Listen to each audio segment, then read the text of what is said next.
And we are telling you, say, as sound as simple as it may sound and as strange as it might sound to you. All of them 5 tunes that we just played a while ago. And number 1 hits. Right across Africa, we are talking about Kenya, Uganda, Rwanda. Which part else again? Rwanda, Kenya, Tanzania. Yes. At least the youth them a dance now. Yes. The fella Kuti and the Salif Keita and all people music like me, you know. Baby, give me one last week to go. And the feel for body and soul. We want you to all the people in St. Thomas again, you know. Where I tell you, St. Thomas. Me last my phone when you, the whole world here, I know all people call me from Friday ask me, Muta, you fight back your phone? Me last my phone in the right on the step at the old courthouse. Bundong courthouse. Me sit down and you know other people them cause it, you know. Because me sit up, me tell one lady where I work for the council woman, I say, look here, me nah go to the phone go sit down, you know. Because them have church service, some church business are going on the stage, and me say, me not going around there because I'm going to disturb the church, the service. Bring a chair, me sit down at the back. Me sit down at the back, you know.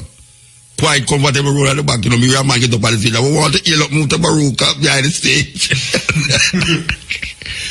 I will tell you if you go say that now. Everything done to rotted. Me say, me never see someone, me never know say poor people have so much galaxy phone and snap, hey, the thing them bright, you know, you have to hold up your hand in your face, so you know, the way the man them a slap picture, the woman them a slap picture, you know. Me they don't know, I say, oh, when I snap my picture, I don't get no snap either. You talk about my phone and snap, I forget, say, me put it in my lap. Me don't put it in my lap, you know, and I sit down and I talk.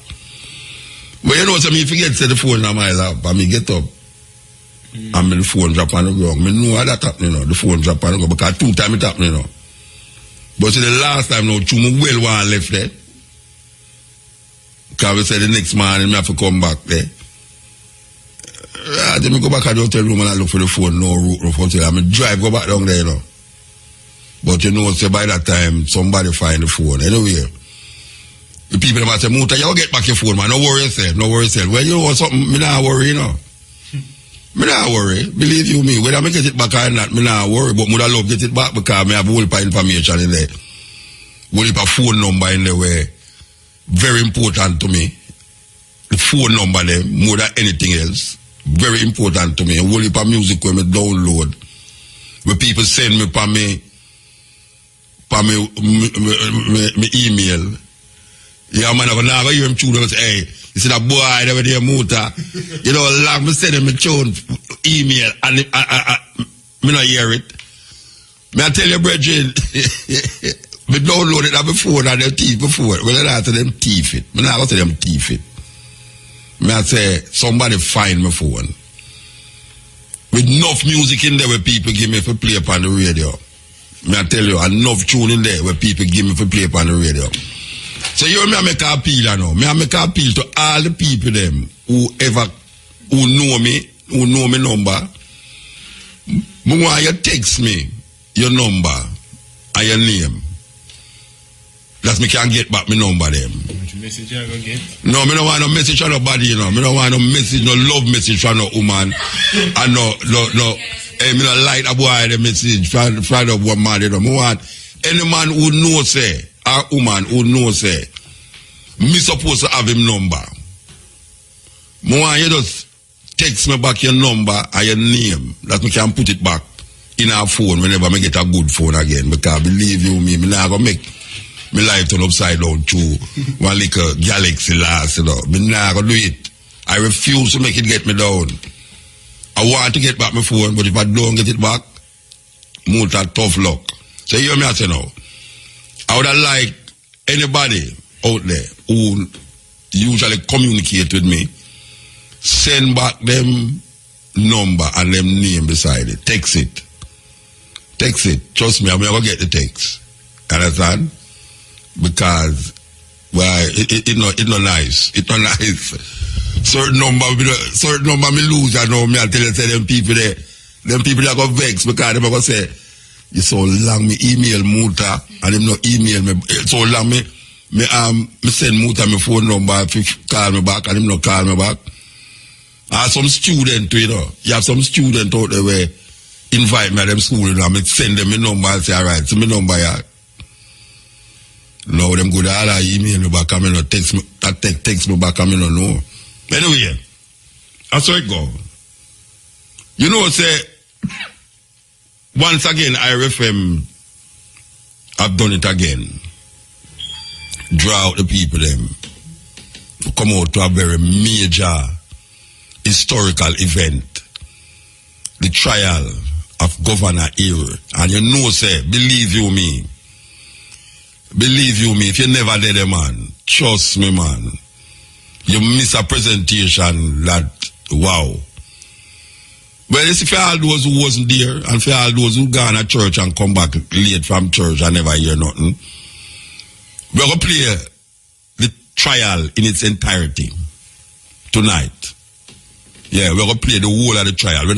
For those of you who did not listen to the last part and couldn't hear it because Big Ear come in with the gospel show and never hear the end of it, you're going to hear the part too. All the things that you never hear, you're going to hear the whole light. You're going to hear where we did say and where the people them outside did say and hear. So, what you know, say, yes, IRFM they have please you. Because all the people say, Muta, you know, so me never hear it. Me go around and me hungry today. I tell you, me go around and me hungry. Yeah, me go around and me hungry today. The ones that me only never hear it. As a matter of fact, some man tell me, say, boy, football, I go and say, football, I go and 8 o'clock in the morning. I bet you don't know local football. As some British, as some England football, I go and, you know. I bet you, if 2 African team did not play, they would not hear it. If 2 African team did not play, you not hear, they would not hear we're going out Morant Bay, you know. But that's how we stay here, you know. That's why the man that talk about, you know, we don't know nothing about no African actor. We don't know nothing about no African football. We don't know nothing about Africa. But as it come on to Angelique Gillard and Kim Kardashian and all them people, they will know it by the hook or the crook. I watch some things on TV where they talk about what's happening. And to them, what is happening is what's happening in America, you know. Them only have something happening in Jamaica, you know. Them can't clear America, go hear about this, that. That's why the man say, what would we tell all of those men who did fight for liberation today? What would we say to them today? You know, say, Nigeria produce more movies than Hollywood. You know, say, India have the biggest movie production, Bollywood. Well, people don't know that, you know. I just recently know, we say, some soap opera from Africa accompany TV. I know we see Indian opera soap accompany TV. People kind of get a little insight, though very fictitious, into, you know, just how people look in India and how the African them talk and go on. A woman see me in a JP yesterday and I say, Africa you come from? We say, where we can say. And some see them just in the show them on TV. So at least somebody can identify them. We say, Africa, you come. I said, what's up? So what's your name? And she really never know me. I'm glad that you never know me too, see. Glad that you never know me. So what's your name? We know, me say, Mutabaruka, say, are you there, Mutabaruka? Lord God. You know, something listen to you every Thursday. In a Jamaica police service, everybody sit up there. Me say, if I could have sing it, I'd go and sing it, I'd go and that. Because she started out quiet, you know. She started out very quiet, you know. And the whole place pack up, you know. The whole place pack. She said, then tell me something. Are you near Mutabaruka for you? You know, something listen to you every Thursday. Every Thursday, I listen to you. Why you can't make me laugh and see? I say, all right, Mama, all right. I'll tell you. Anyway, we're going to play back the tape. As the people them can't hear we actually go on down there. Click it. Mosquitoes will breed in containers that hold water. Tightly cover water storage containers such as drums, buckets, and... You know, so if I'm going to get you for write my biography, you know, trust me. The man good Rasta. The man can write. Believe you me, the man can write. I don't know if they're going to see me in the liar position again. After Sunday, I'm going to switch professions, man. But you can write, brethren. Yeah, man. Bird Samuels can write. I mean, the man catch a thing. You know, the most fascinating person in that thing that to me, you know, is the mother, you know.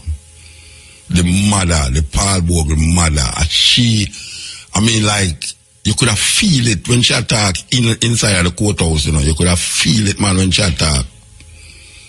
But you're going to hear it tonight. You're going to hear it tonight. I will give thanks for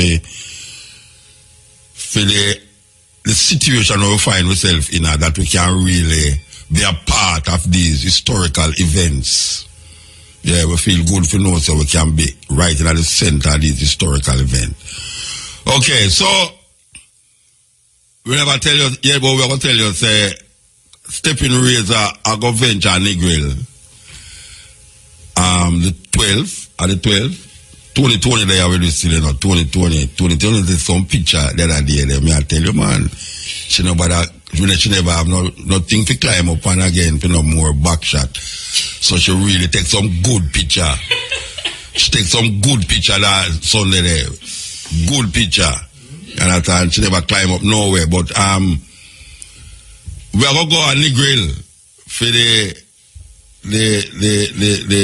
High Times cup alright, we're gonna get it straight and mention it. But at the first Stepping Razor go venture out there. You know, so from there one time Cutting Edge go out there now. Cutting Edge go out there, I think last year up Great Huts in a Portland one night. Well, it's at the first Stepping Razor go step out there. And we are going to have one very important event in a Negril. Understand? So people in a Negril, we're dead there. Trust me, we're dead there. Okay. So we are prepared ourselves to play this trial here. Replaying up this trial here. Because me I tell you, if you miss it, you can't afford to miss it now. Call your friend them, you know. Because we're going to play this now and we don't play it again till all 50 years time, you know. Yes. Or we're going to have to go play. Hey, I wonder who my grandson pick me. I go try in a this crap a politician there. 100 years time. I wonder who I go up on trial in a this crap a politician will run the country. Because as a politician, you know, Governor Eyre was put there by England. He was representing England. When he decides he will call a martial law upon Jamaica and take people from all places and bring them come around if you hang them and all them with it. So we are saying, oh, you have some representatives of the Queen in a Jamaica here, so in a parliament. I wonder which one of these will go down in history as the person who need to be tried and found guilty of the massacre of many Jamaican people by way of unemployment, starvation, lack of education, and lack of just simple amenities that is necessary to make life meaningful to the people them. I wonder who we go and try. Because I believe you, me, you know, if it's 100 or 200 years, me I go there for that trial there. Whether it's 100 years or 200 years, I will be there for that trial. Rest assured. Okay. Cutting Edge. Eyre FM. You know, if a sample, the not this song, the one just before it. You know, if I sample our original instrument in my use. Because I kind of hear a murder she wrote tonight. No, let me tell you something, man. I can play a whole heap of them that sound like a song where you hear in Jamaica. Yeah, me have so much tune, so and when I listen to them, Even when we stand up in the party, I hear them. It sound like a piece of one of the tune them when we know Jamaica. Yeah, man. Yeah, man, that's how them do it, man. That's how them do it. That's one of the youth, me know I used to play the music like you, but with that New Orleans, I used at the university there. Yeah.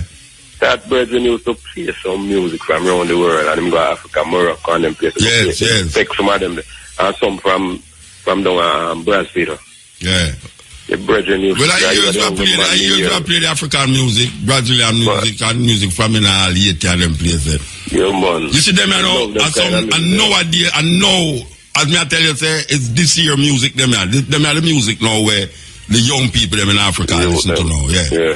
If I know reggae, them I listen to, and them tune them I listen to. So, right. You can hear the reggae flavor. Yeah, the dancehall flavor. And most of the dancehall flavor you hear, not them, yeah. The reggae flavor come on after, but this is the dancehall flavor. All right, here? Yeah, man. This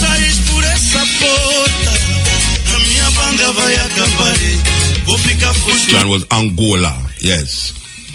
Yes, some of the music, I mentioned Tanzania, Kenya, Uganda, I never mentioned Angola. But them tune is taking you right round Africa, except for Morocco.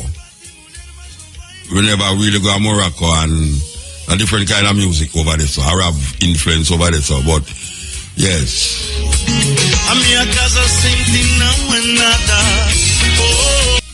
A lot of the music in the French Caribbean sound like them come directly from Africa.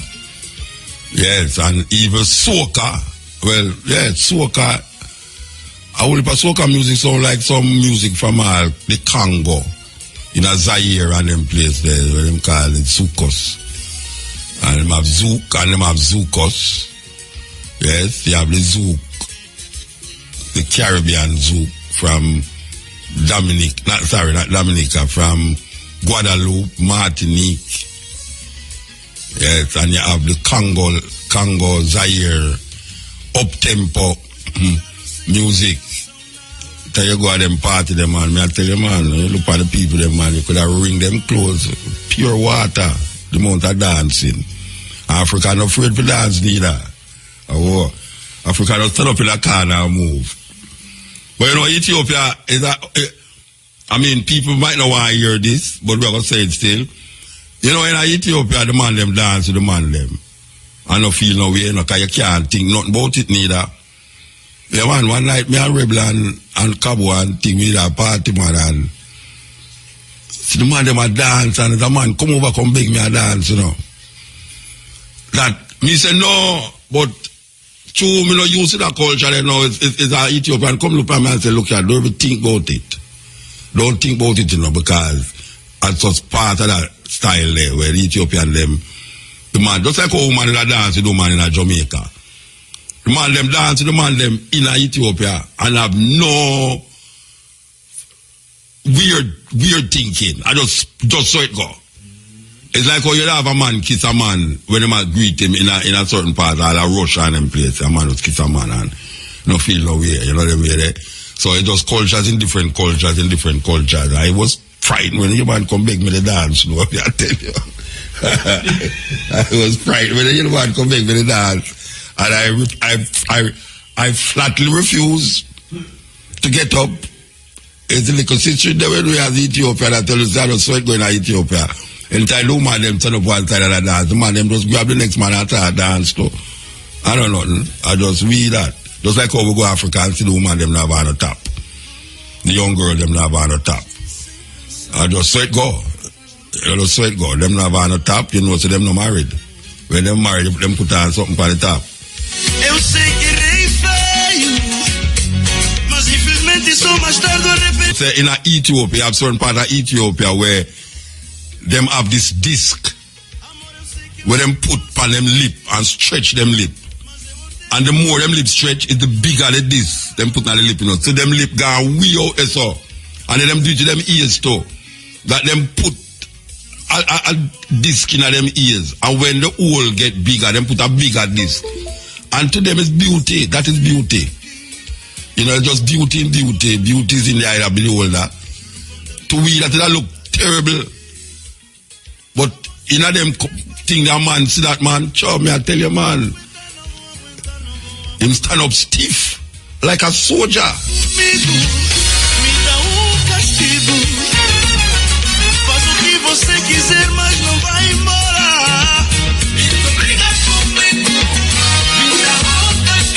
Country, Africa is a continent with 50 different countries in it. This is the trial of Governor Eyre, and this was done in Morant Bay last Sunday.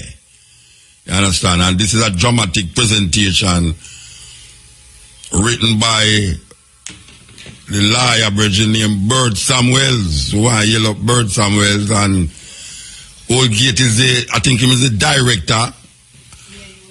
I need to find out the name of the actor them doing now, Miss Tony. Before we don't play this, we need to find out the name of the actor them who act which part. You understand?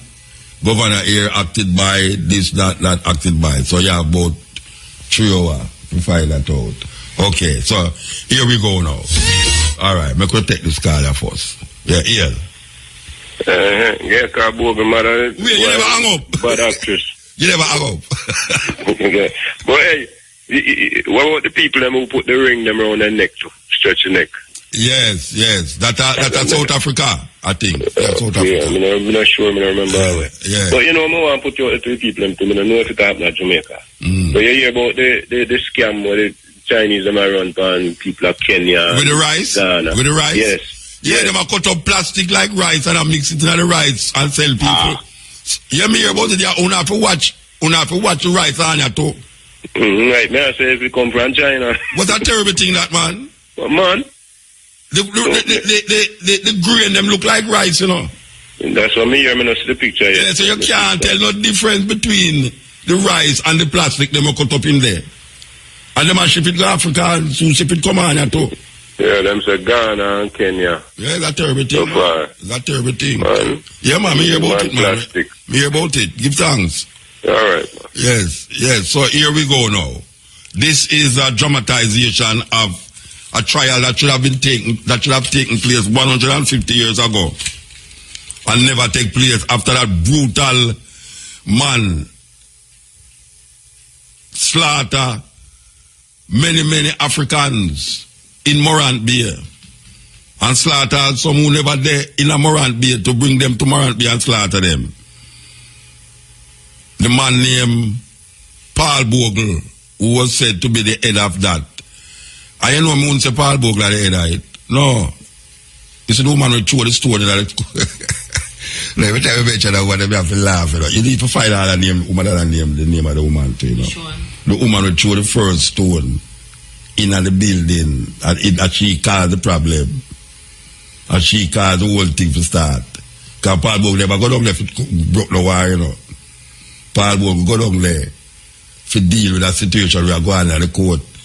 And the woman say, oh, you can't turn up there and go like you, so I saw could see it. Through your D card, wham, she threw a stone in the courthouse. And that's how it starts. Well, why you find out the name of that woman, let you know. I have to put her somewhere somewhere.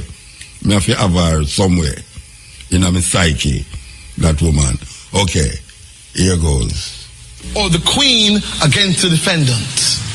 But in this court, it is the people against the defendant, Governor Edward John Eyre.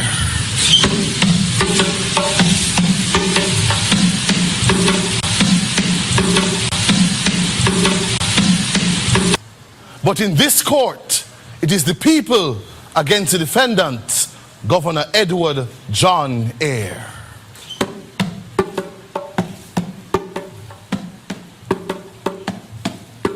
We are the people.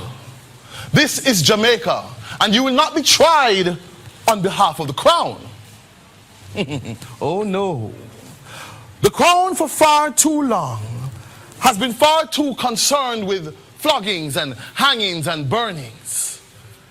This is a revolutionary court because in these hallowed halls you will be tried by the laws of history.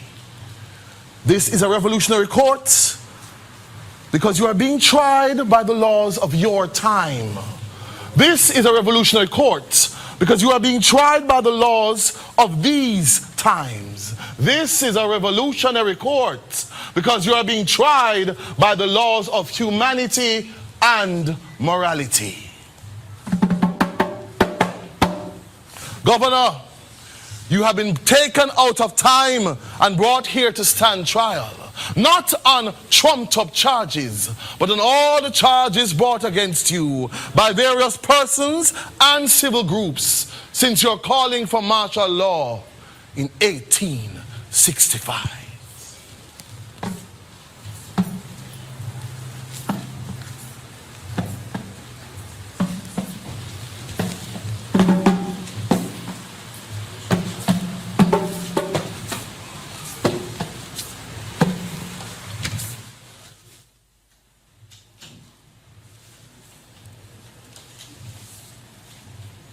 All rise.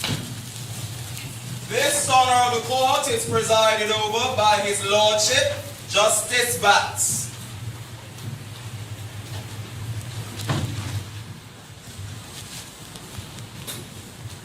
Be seated.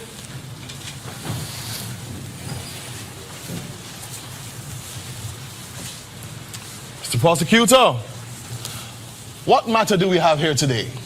For the records, my lord, this is the matter of the people against Governor Edward John Eyre, who is charged on an indictment for the offense of conspiracy to murder 439 citizens of this parish known as St. Thomas in the East. The prosecution has elected to make specific reference to 4 of the 439 which were killed, consequent to the declaration of martial law by Governor Eyre in this part of the island. The 4 deaths are, namely, the deaths of Paul Bogle, George William Gordon, Mary Ward, and Letitia Gohagan. Governor Eyre is represented by my learned colleague, Counsel Mr. Carlisle, and I, Mr. Gorry, representing the people. Might the accused be pleaded at this junction, my lord? Go ahead. Stand, Governor Edward John Eyre. Governor Edward John Eyre, you are charged for the offense of conspiracy to murder. And the particulars are that you, Governor Edward John Eyre, in October 1865 in the parish of St. Thomas, conspired with persons known and unknown to commit the offense of murder. How say you, guilty or not guilty? Not guilty. Very well. The names that are about to be called are the names of the jurors to try your case. If you wish to object to any of them, you must do so as they come to the Bible to be sworn. And before they are sworn, your objections will be heard. My lord, on behalf of my client, Governor John Eyre, I wish to address you on the matter of bias. It is my humble opinion that my client will not be able to get a fair trial anywhere in the parish of St. Thomas in the East or any neighboring parish. As of such, my lord, we are asking you to consider a change of venue so that this trial may be conducted at the far extreme of the island in the parish of St. James or in Hanover, my lord, that lie at the extreme of the island, far away from St. Thomas. May it please you, my lord. I've given your complaint due consideration, and I rule that you, having failed to give concrete examples of connection to the deceased by potential jurors, I cannot act on speculation and take this duly appointed court to transfer the matter to another parish. I rule that the trial must proceed in this parish. Yes, my lord. Number 18, Miss Sonia Anderson, farmer. Miss Sonia Anderson. Number 146, Miss Valerie Colson, postal worker. Valerie Colson. Number 38, Miss Joanne Bell, household helper. Joanne Bell. Number 328, Miss Sasha Smith, unemployed. Sasha Smith. Number 148, Miss Stephanie Koba, household helper. Number 92, Barrington Burgess, laborer. Number 117, Dolphy Campbell, cultivator. Number 21, Mr. Morris Everett, cultivator. Number 325, Miss Marva Smith, household servant. Number 10, Miss Junie Thompson Higler. And number 442, Mr. John Wiggins, butcher. My lord, again I object. there's a law in this beautiful colony that you have to be a property owner, my lord, to sit as a juror. I've been practicing in this beautiful colony for the past 30 years, and it is known to everyone that not one of these persons own 1 square inch of property within this island. How can they be qualified to try my client, Governor Eyre, my lord? I strongly object to this. Gone are the days when people will be denied their rights to vote or to serve as jurors simply because they don't own property, sir. Mr. Carlyle, haven't you heard that that law was repealed 2 weeks ago, sir? My lord, again I see the unfairness. There has been a change in the law to facilitate my client being tried by any Tom, Dick and Harry. Has the colonial office in England have been notified about this abrogation of the rights of Englishmen in Jamaica, my lord? This cannot be fair. Where's the justice gone in this country, my lord? I suggest you take that up on appeal, Mr. Carlyle. Mr. Registrar, let's get on with the trial. The law is the law. Yes, my lord. Members of the jury, please talk among yourselves, but select one of your members to be your foreman. Your foreman doesn't necessarily have to be a man, but a woman can also be a foreman. As soon as you have done so, please stand or raise your right hand. Please talk among yourselves.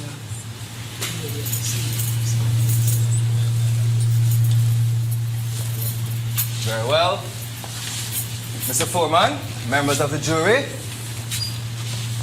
the prisoner stand at the bar today stands indicted in the name of Edward John Eyre, charged with the offense of conspiracy to murder. One moment, Mr. Registrar. I think you've got a little ahead of yourself there, sir. We have to call in the witnesses, please. Oh, apologies, my lord.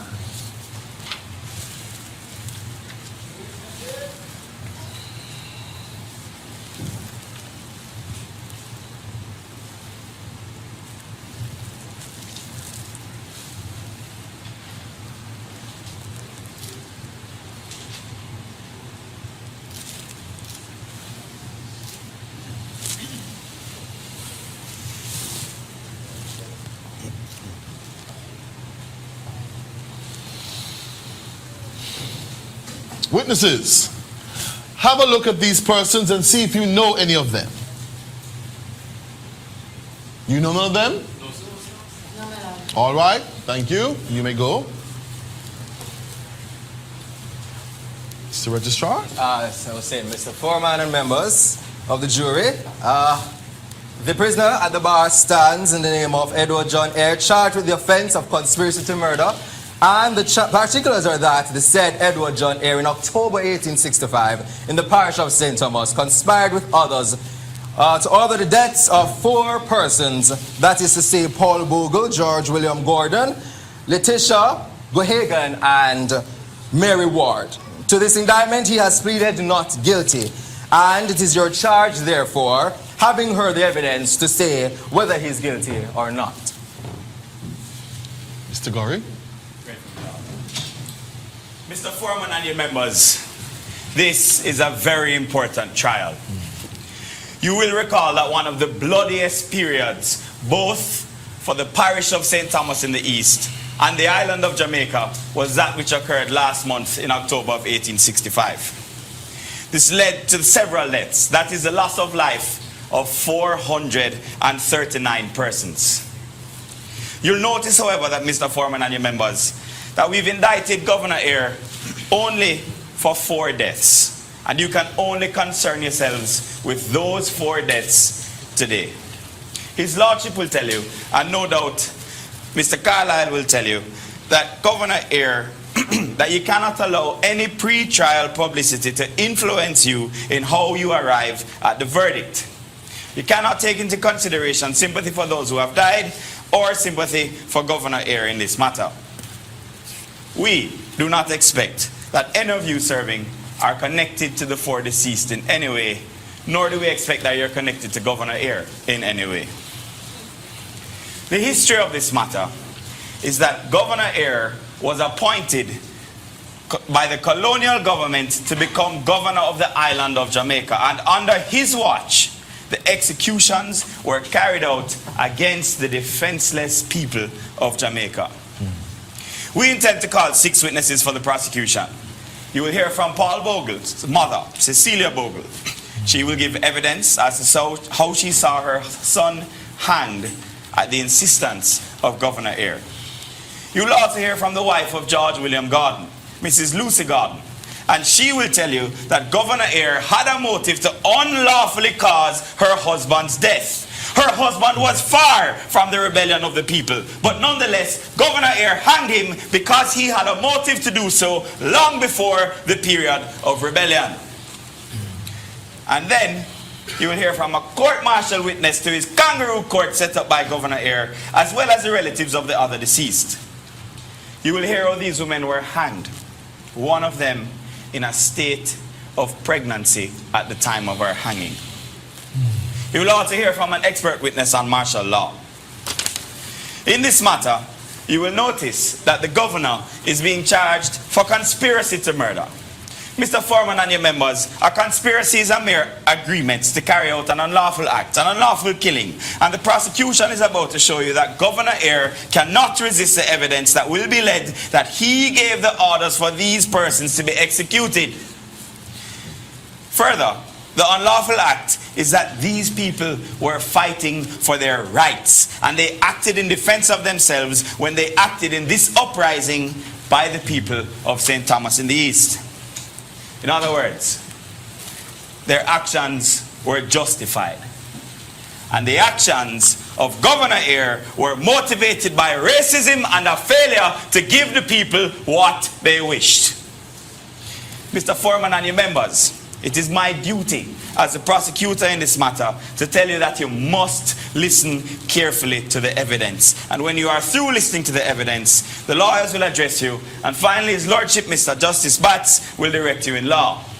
But you are the sole judges of this case, and you must be.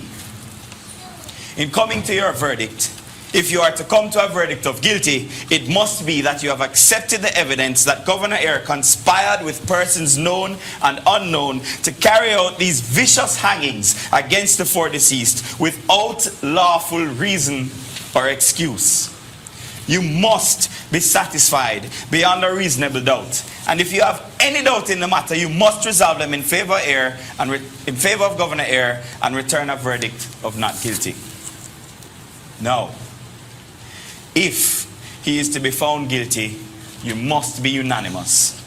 That is, you all must be of the view that he is guilty, having considered the evidence and applied the law. If the verdict is divided, then there must be a retrial on this matter. My Lord, I'd like to call my first witness at this time, Mrs. Cecilia Bogle. Sergeant, could you call Cecilia Bogle, please? Cecilia Bogle. Cecilia Bogle.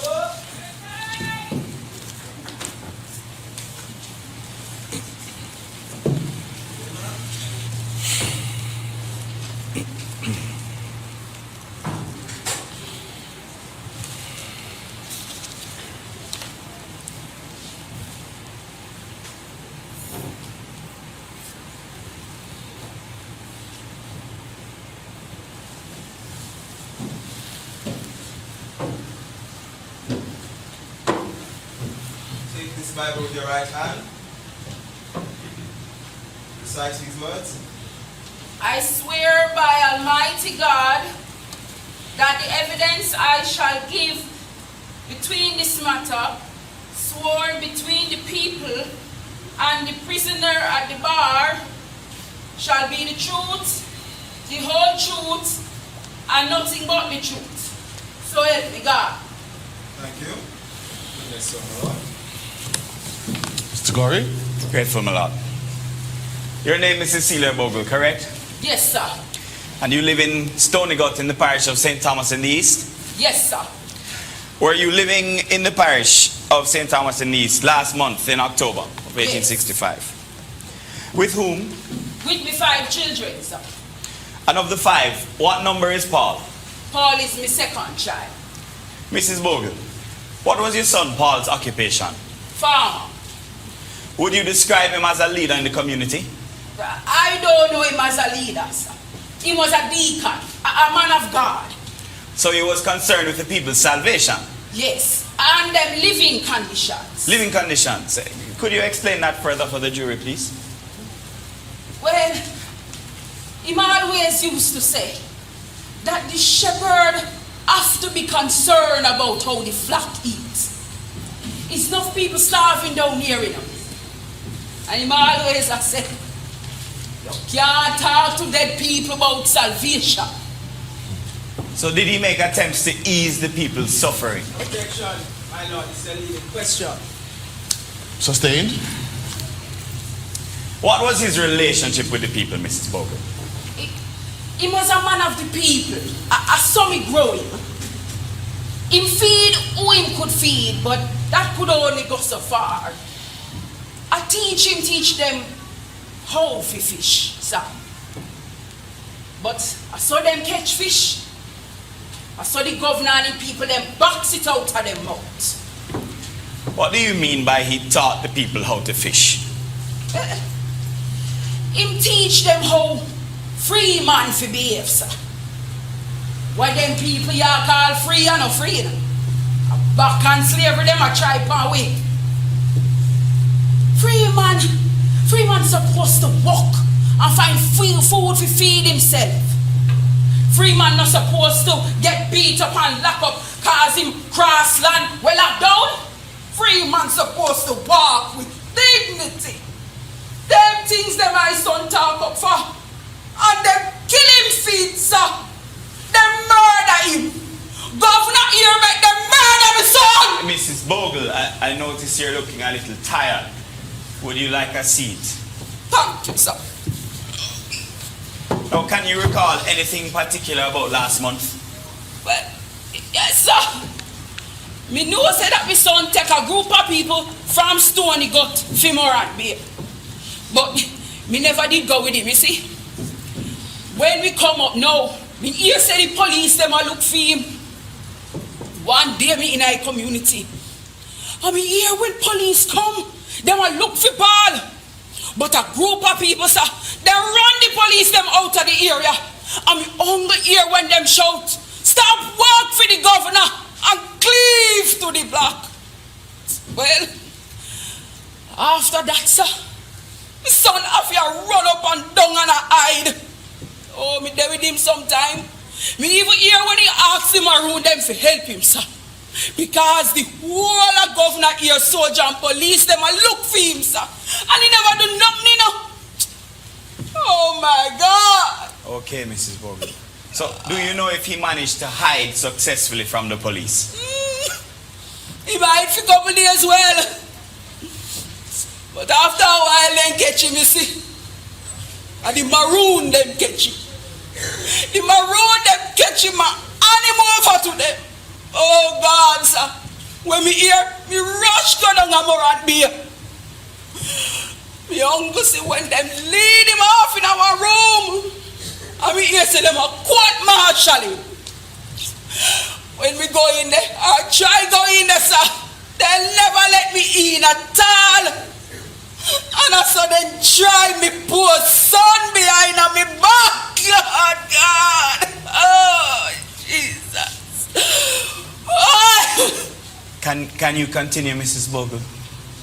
Oh, God.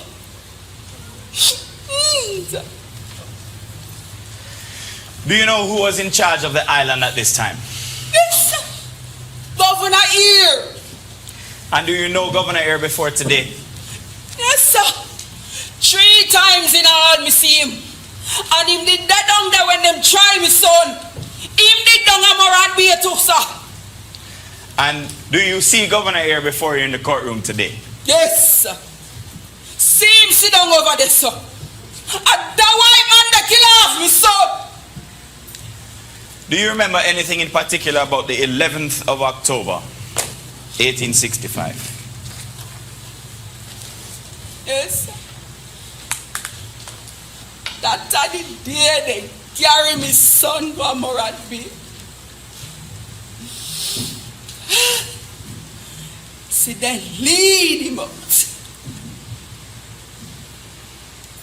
Then go for one rope. And me see when they put it round my son neck. Oh God. Me not even look, sir. If you tell you the truth,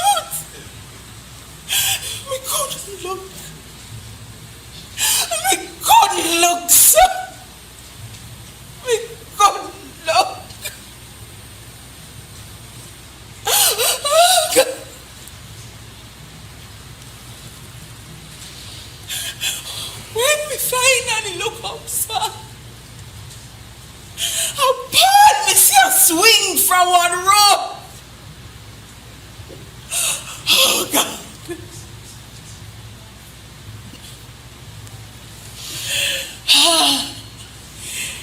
They can't even in trial run for 5 minutes, you know, sir. And a 2 hour now when they are trying this man.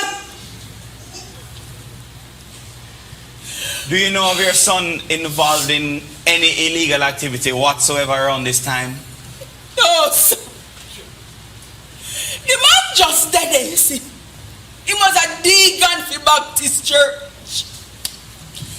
All me know is that in carry people from Stony Gap to Moran Bay, we listen to a trial. Cause them hear them a trial man for trespass from our land we locked down. And a sudden eruption start. That is how them come to call up my son name and say I try overthrow government. I don't fear. A murder, sir. Murder. A plain murder, sir. And I know why man they do it. Him do it. Him sign the paper that me hear. Objection, my lord. This witness cannot bring hearsay to this court. My client must get a fair trial, my lord. This is true, Mrs. Bogle. You can't say that unless you saw him sign yourself. It's called hearsay. No further questions for this witness, my lord. Mr. Carlyle? Yes, my lord. Mrs. Bogle, in your evidence in chief to the prosecutor, you said your son was tried within 5 minutes. Is that correct? Yes, sir. But you personally wasn't present when he was being tried. Yes or no? They never let me in, sir. Mrs. Bogle, answer my question. That is not my question. Were you present when your son was being tried? Yes or no? No, sir. So, to be completely honest with the court and the jurors, you're really not in a position to say that your son's trial lasted just 5 minutes. Am I correct? Yes, sir. You never did. Thank you. Mrs. Bogle, are you sure that you're even able to recognize my client, the governor? Yes, sir. Me more than sure me see him 3 times. Me not telling you that already. Be calm, Mrs. Bogle. I have instructions that Governor Eyre has never been in the parish of St. Thomas before October. I must see him tell you that, sir. Me know say me see him already in a square. Right through in a chariot. Him and him big plant a friend them. Mrs. Bogle, I suggest to you that you know that your son Paul was a troublemaker in the parish of St. Thomas. My you son? know that? Yes. Troublemaker, sir. Where you get that? You did know him, sir. No. The lawyer must put his questions to you. Mrs. Bogle, control yourself. But, sir, how him come here tell me about my son? I feel me business, sir. Well, no. Mrs. Bogle, I'm sorry. You're going to have to control yourself. Mrs. Bogle, do you know that your son, Paul, along with armed men, guns and machetes, were hiding from the police in the bushes of St. Thomas? Yes, sir. Them was hiding because the police them did want to kill them. So you wouldn't need hide if police are try to kill you. I mean, no know about no gun, you know, sir. The man them have them cutlass. The cutlass are for them own. I eat them a use from slavery, sir. Nobody can stop we from use with cutlass. I know about no guns, you know. I'm his son and no criminal.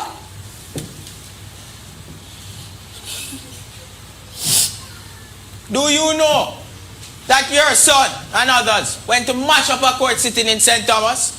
No, sir. All me know is that him take some people go down a courtroom.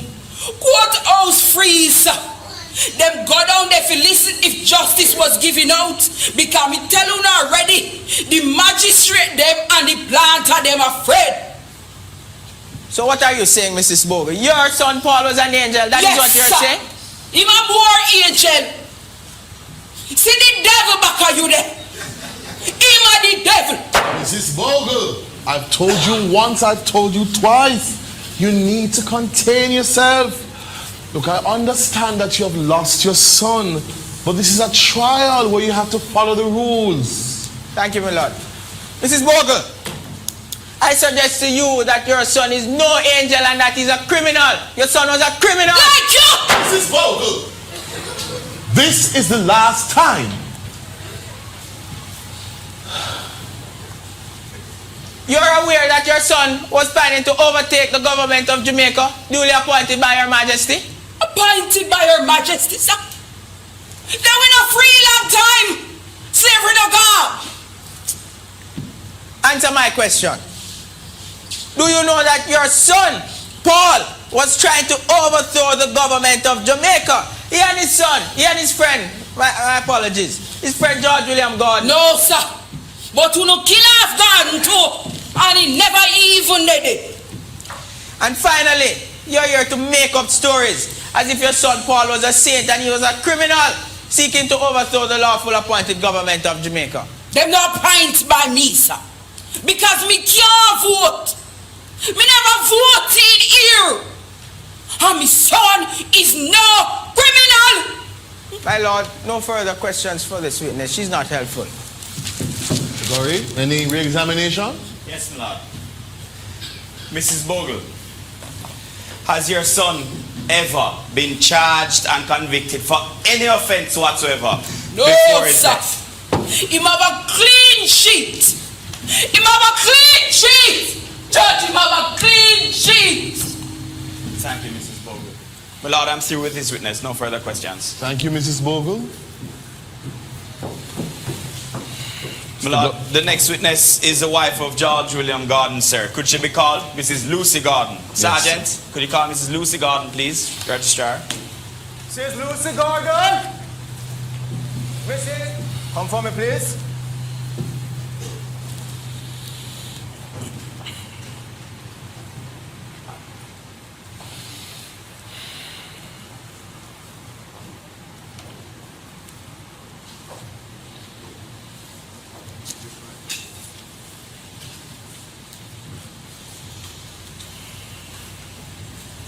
I swear by Almighty God that the evidence that I give in this matter, sworn between the people and the prisoner at the bar, shall be the truth, the whole truth, and nothing but the truth, so help me God.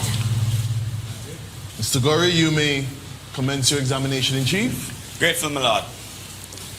Mrs. Gordon, I know this is going to be hard for you, but I need you to try and answer these questions. Yes, sir. Where do you live? St. Andrew, sir. And what is your age? I'm 40 years old. And your husband, do you know what his age was at the in October of last month? Yes, he was born 1820. He was 45. And he lived with you at the time of his death? Yes, sir. What was his occupation? He was a legislator in the House of Assembly and also a farmer and a politician. And did you hear about what was happening in the parish of St. Thomas in the East in the middle of October last month? Yes, I did. Where was your husband during that period, Mrs. Gordon? We were together in St. Andrew, sir. Did you ever see him visited by Paul Bogle at this time? No, Deacon Bogle never came there, none at all, during October. And where was your husband at all times during that month? He never leave the parish, sir, not even for one day. Mrs. Gordon, do you know the whereabouts of your husband now? Dead and buried, sir. Dead and buried. Do you know how he met his death? He was hanged at the direction of that governor sitting right there. Okay, Mrs. Gordon, you weren't asked that. Just take it one step at a time. I understand how you feel about this. Do you know what the relationship was between your husband, George William Gordon, and Governor Eyre in the latter part of this year? Yes, sir, I know what the relationship was. And how would you describe it? Governor Eyre had no respect for my husband. Why would you say that, Mrs. Gordon? He felt that he was a traitor. Why? I have a letter written by my husband in his own writing. Objection. Mr. Carlyle, what is your objection? My lord, I can't see the relevance of this letter that this witness is relating to. All it is being done to use is to rile up sympathy for the jury. Why isn't the prosecutor calling any of the court-martial judges to tell us why they ordered the hanging of Gordon? My lord, I'm doing no such thing. This letter is being read to show motive on the part of the governor, and it will explain why he had Mr. Gordon court-martialed. My lord, I intend to have it in evidence, and I'm laying a foundation for it to be an exhibit in the case, sir. Go ahead, Mr. Gorey. I rule that the letter is relevant. Yes, Mrs. Gordon. You say that you have a letter Yes, in your sir. husband's handwriting? Yes, sir, I do. And how do you come to know your husband's handwriting? Well, sir, I have seen him write several letters over 10 years of our marriage. Registrar, could you please hand the witness a letter at this time?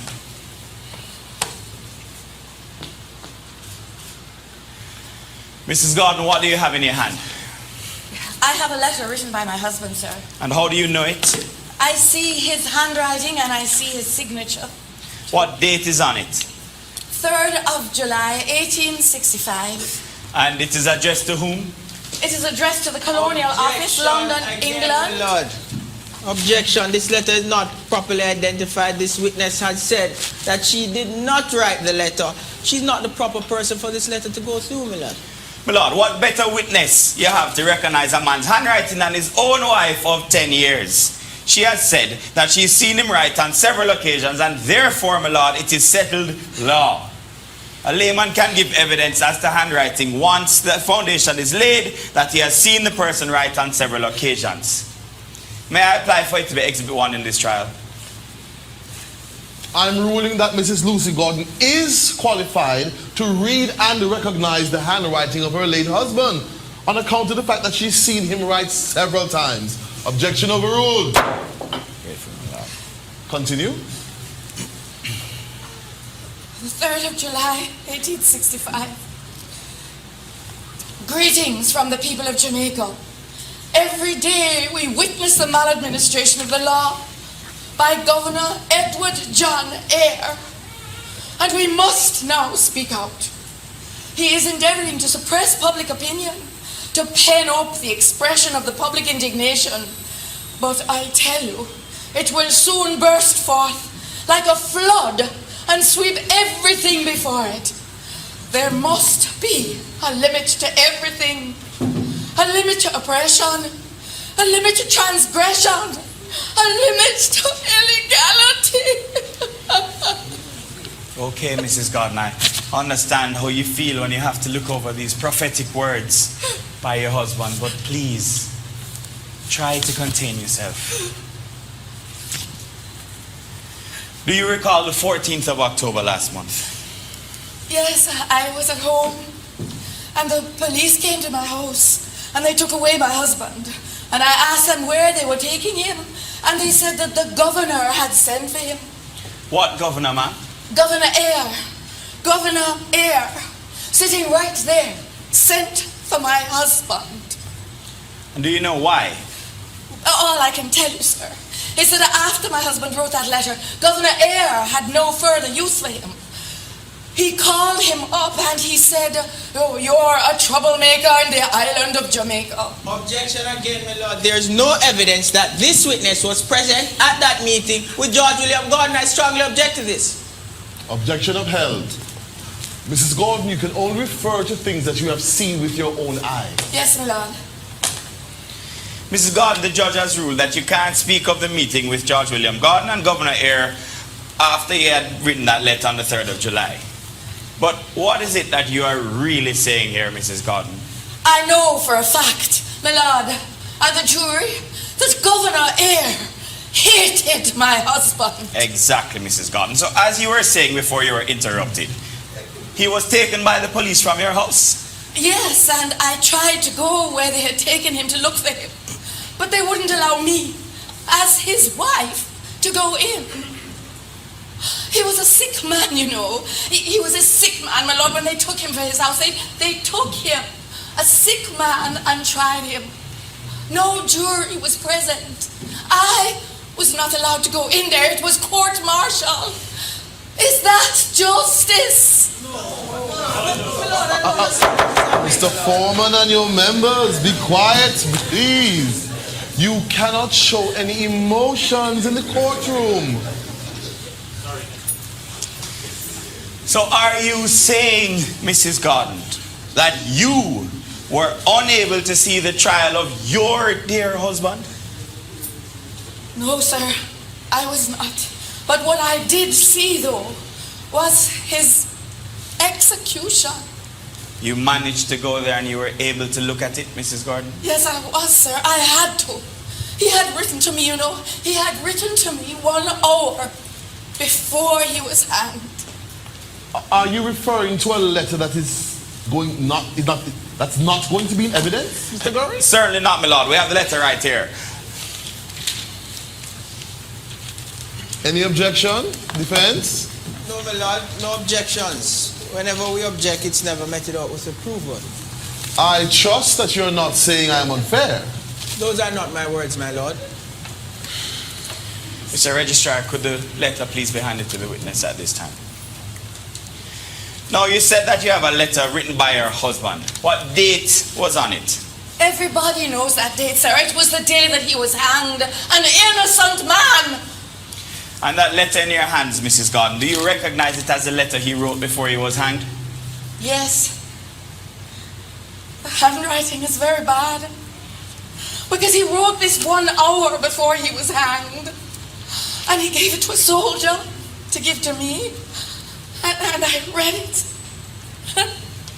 And I cried. My lord, if you see this paper is my own eye water on the last words of my dear husband. Mrs. Gordon, do you want a couple of minutes to compose yourself? Yes, please, my lord.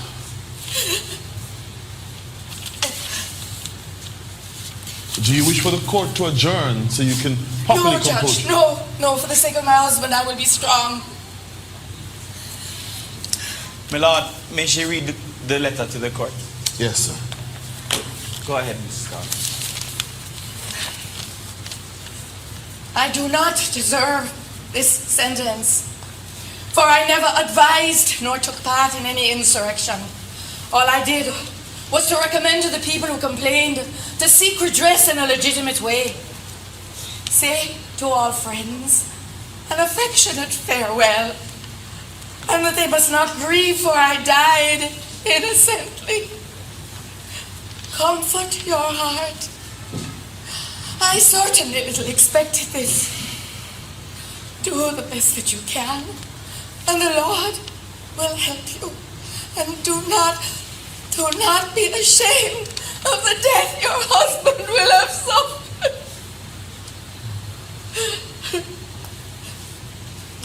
I thought His Excellency would have allowed me a fair trial.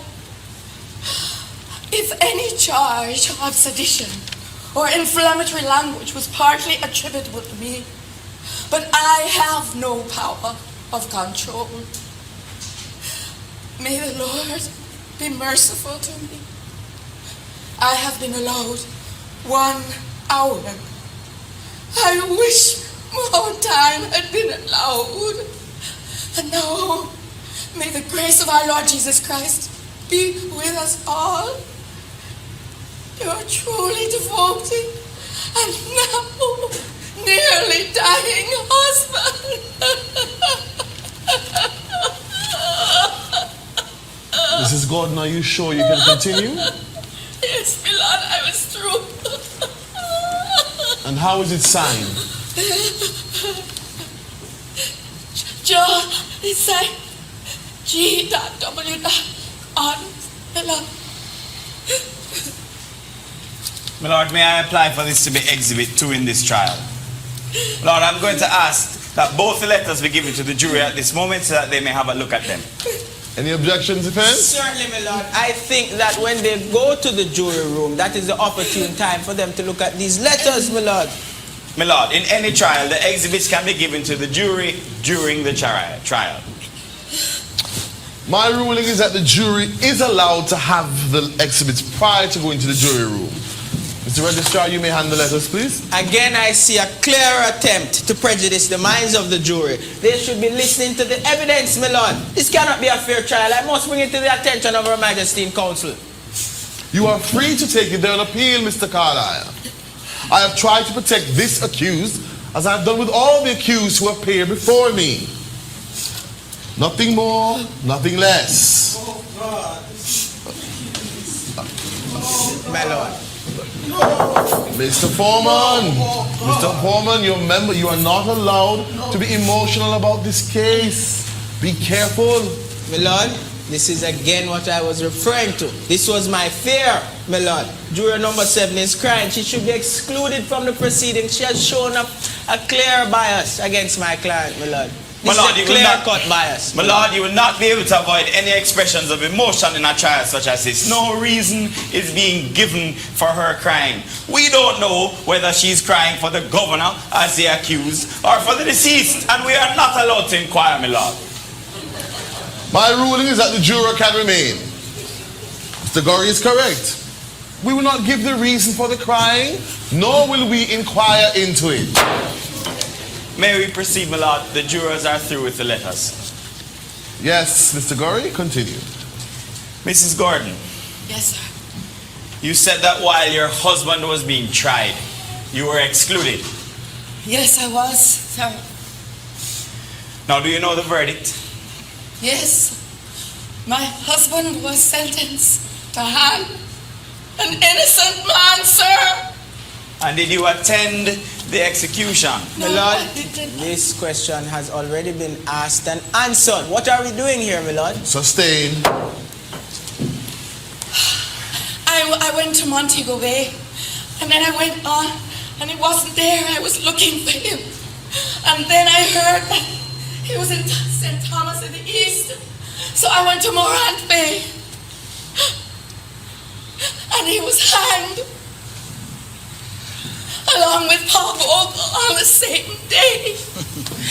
My lord, we are here for the death of George William Gordon. No one else to this witness, my lord. Mrs. Gordon, you must only speak to the death of your husband and none other. Yes, my lord. I rushed out to St. Thomas in the East, and I saw when they cast the rope around the neck of my dear husband, and I saw him remove his glasses and give them to a soldier, and then they hanged him, and they never even blindfolded him. He saw his own death coming, and he could not stop it. In a trial such as this, I can understand why this witness has become so weak. We'll have to be patient with her. Mrs. Gordon, you've been doing very well, and I commend you for your strength. But unfortunately, there is still more to come. From that letter you read, that second letter, Exhibit 2, where your husband used the words, "I thought His Excellency would have allowed me a fair trial." Do you know what excellency he was talking about? Governor Eyre, sir. We refer to Governor Eyre as His Excellency. It was he who denied my husband a fair trial because he was nowhere near the insurrection at the time. My lord, nowhere near the insurrection. My lord, this witness continues to give evidence of things that she has no first-hand knowledge, my lord. This is a... Objection sustained. It was murder. Murder. Governor Eyre, you are a murderer. Mrs. Gordon, try and contain yourself. Finally, do you know of martial law? Yes, sir. It was declared recently in St. Thomas in East. And to your knowledge, was martial law declared in St. Andrew? No, it was not, sir. So when your husband was taken from St. Andrew back to St. Thomas, his lawyer was then able to see him, correct? Correct, sir. He was not able to. He was not able to. Okay. I'm through with my examination in chief, my lord. Mr. Carlyle? Yes, my lord. Mrs. Gordon, you have accused my client of hating your husband. Isn't it true that you have no first-hand knowledge of this? After that letter reached England, Governor Eyre was a changed man towards my husband. He sent for him, and when my husband came home, he was a sad man. Madam, isn't it true that your husband directed Paul Bogle to riot against the lawfully appointed government of Jamaica? Your husband! No such thing, sir. At no time did my husband ask Paul Bogle to use any violence at all. At no time was my husband in communication with Paul Bogle during the insurrection.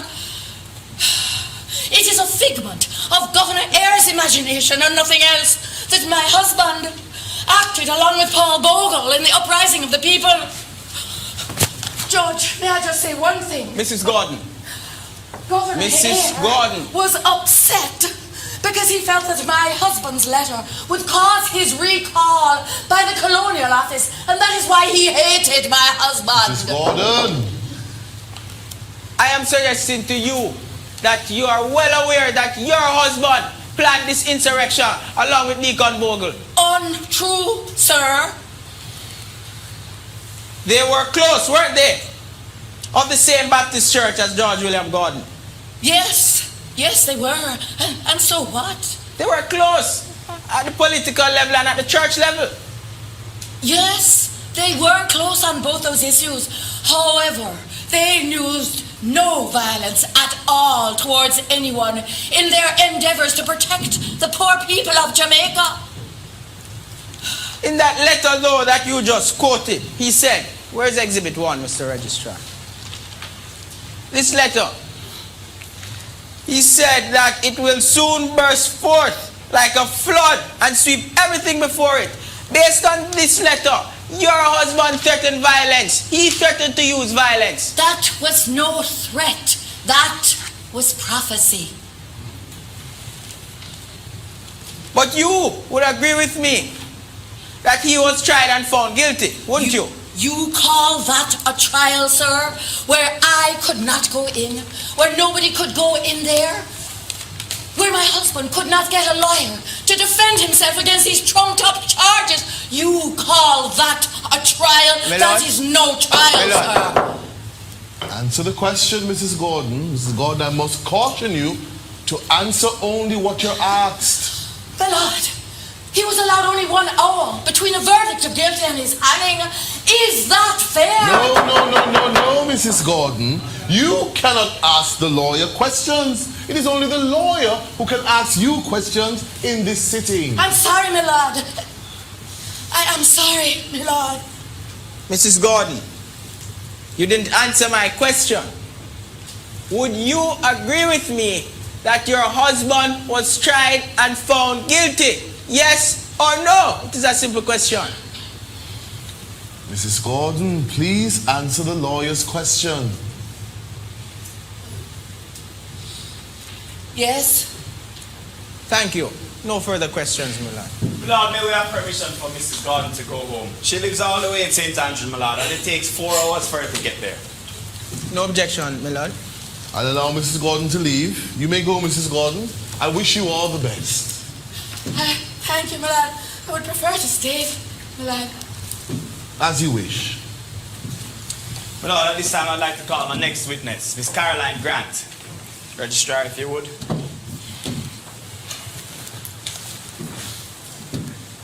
Miss Caroline Grant! Miss Caroline Grant!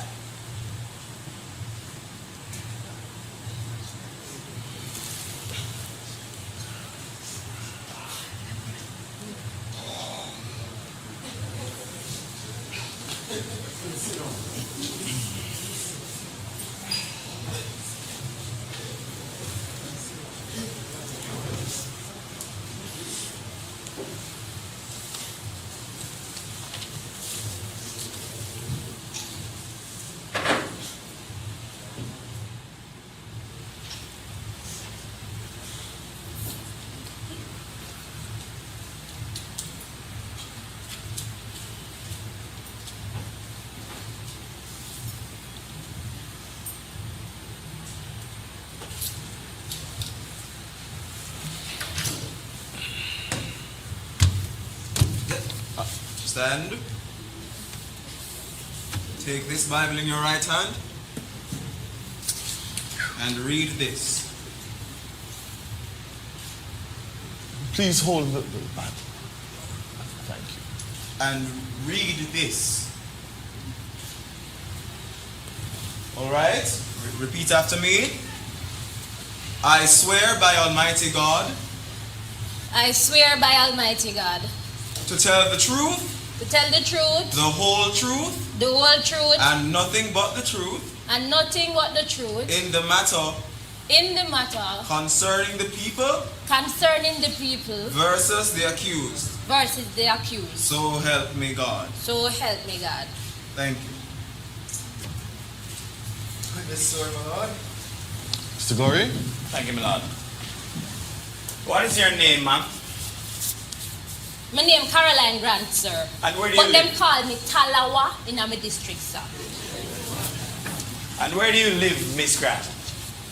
I live in one district near Stony Gut, sir. But right now, I'm at the General Penitentiary at Kingston, sir. And why are you there, might I ask? Well, me get tried. Let me tell you something, sir. What me face was no trial. Them bring me go a court martial, sir. You see, I never see court like that there before. You think say Moran be a court did bad? I don't want the bad. No lawyer for me. I mean not even get to call none of my people them. Peer governor soldier them, sir. Only white man try me, no, sir. 5-minute trial me get, sir. And them give me poor girl life in a prison. This something what me not even do, sir. Them left me 5 picnic them, fatherless and motherless. And them there with me granny now, sir. She not working, sir. And what were you tried for? Them say me asking, sir. Say me help burn down Moran courthouse. I mean not even did it. I call no witnesses if you know the Moran be much less to burn down courthouse, sir. Tell us what you know happened after martial law was declared. Me God, sir. A 1 month now me they are prisoner, sir. But the bloodshed, the killing and the balling are mad me still. Them big man, woman and picnic. Flag them like in a slavery days, sir. Them take revenge on the innocent for all what happened, sir. I will tell you the truth, sir. This would have never happened if the people them could have never take no more. Look how Deacon him take for himself. Objection, my lord. This is speculation. The witness cannot speak to the minds of others. She can only speak to things in her personal purview, my lord. Mrs. Grant, you can only speak to things within your own personal knowledge. But it's personal, sir. Me personally hear the people then say that them could have never take it no more. Mrs. Grant. All right. Miss Grant, who do you refer to as the deacon? Bogle, sir. Deacon Bogle. Look how him beg and plead with that man there. Eh? Look how far him walk on him foot go a capital at Spanish Town and the man not even come out and talk to him. Him go for petition him, you know, sir. And if him did only listen to Deacon, none of this would have happened, sir. Him make over 400 people dead, sir. And then when him done, him hang the very man which try to prevent all of this disgrace and bloodshed for our parish. This whole... Is there something further you'd like to add, Miss Grant? All me have to say, sir, is that me they are prison. But I thank God I live to tell this story. And a man there responsible for the massacre in Jamaica. Because of him and him stubborn, wicked self make all of this come down our way. And none of us, sir, never get a fair trial. Lord, may all of them we hang, soul rest in peace. Thank you, Miss Grant. No further questions at this time, my lord. Mr. Carlyle? Yes, my lord. Miss Grant, or Taloa, as your name suggests, I put it to you that you are a known troublemaker in the parish of St. Thomas. You! Me no know nothing about no trouble in the sir. Me just big and bold. Yes! A big and bold troublemaker. That is why you went to burn down the courthouse in St. Thomas. Me never even did that, sir. So you want us, the court and the jurors, to believe that you, as a big, bad and bold troublemaker and rabble-rouser, wasn't there. I put it to you that you were very much there, and that is why you came in here shackled, serving a term of imprisonment at the General Penitentiary. Me, sir? Yes, you. Me? You did that? No, Miss Grant. You are not allowed to question the lawyer. You must answer Governor Eyre's lawyer's questions now. Sorry, sir, but me know sir, me never did that, so me don't know how it was word in my mouth. I suggest to you that you, along with hundreds of people, wanted to take matters in your own hands. That is why you went and burned down the courthouse, and you come in here with your pack of lies to deceive this honorable jury. You're a liar. God, I mean, judge me say me never did that. You know, see, hundreds of we prison innocent if you were we not even know about, sir. I'm concerned about you. No further questions, my lord. That's your evidence, my lord. You may step down, Miss Grant. Next witness? The next witness, my lord, is the sister of Letitia Gohagan, resident of Stony Hut. Officer, if you could please call Paula Gohagan. Paula Gohagan, come please.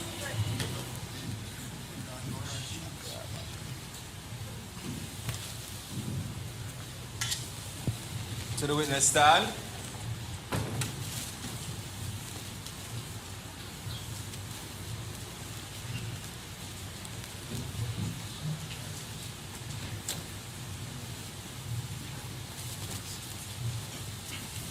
Take this Bible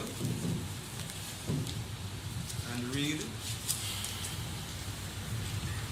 I swear by Almighty God to tell the truth, the whole truth, and nothing but the truth in this matter of the people versus the prisoner at the dock. So help me God. Thank you. Mr. Gorey? Hello. Thank you, Miss Gohagan. What is your address? We live at Stony, got into St. Thomas in the East, sir. And do you have a sister? Yes, me have one sister, Letitia Gohagan, sir. Where they hang. They hang her with 5-month belly, sir. 5-month belly. Tell me, in October of this year, do you know where she was living? Into a house at Stony Gut, sir. And what state did you say she was in at that time? She have a 5-month belly, sir. This question was asked and answered. Where are we going with this, my lord? Apologies, my lord. Do you know what happened?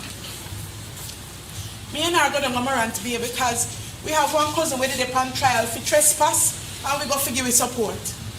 And they sentence him to prison for one plantation where they say he trespassed pan. How do we lock down how much years are back, sir?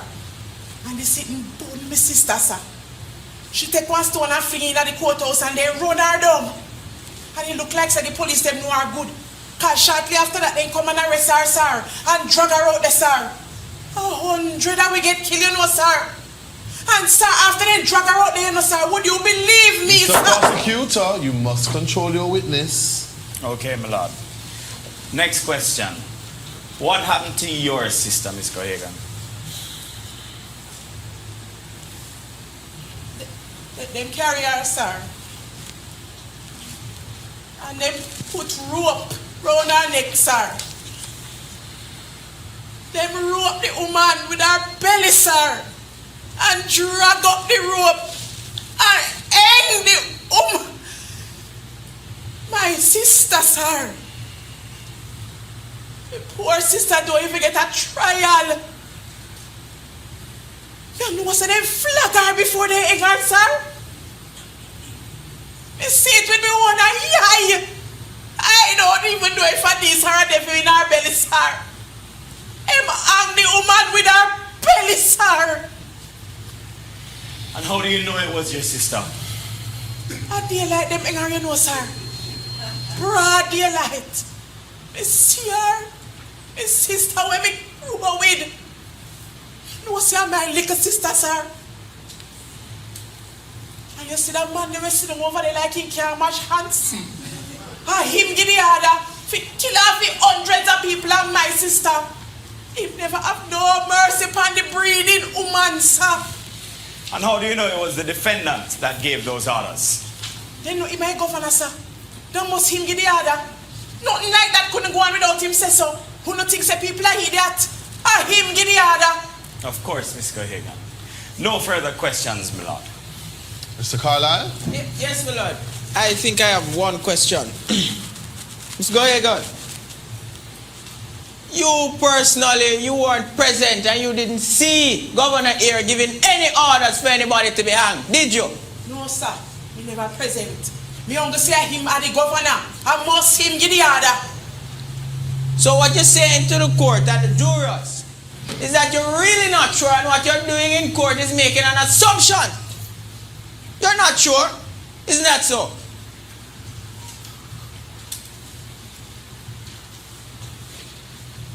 Let's go here again. Answer my question. No, sir. I see. So you weren't there either, were you? No, sir. Thank you. Me never did it. Like how him never did it when the courthouse burned down. But he kill off hundreds of people for things where he never see. Sir. My lord, no further questions for this witness who wasn't there. May it please you. Thank you, Mr. Gohagan. The next witness for the people, my lord, is John Stewart. Officer, could you please call John Stewart at this time? John Ward. Sorry, officer, John Ward, not John Stewart. Mr. John Ward? Yes, sir. Come, please.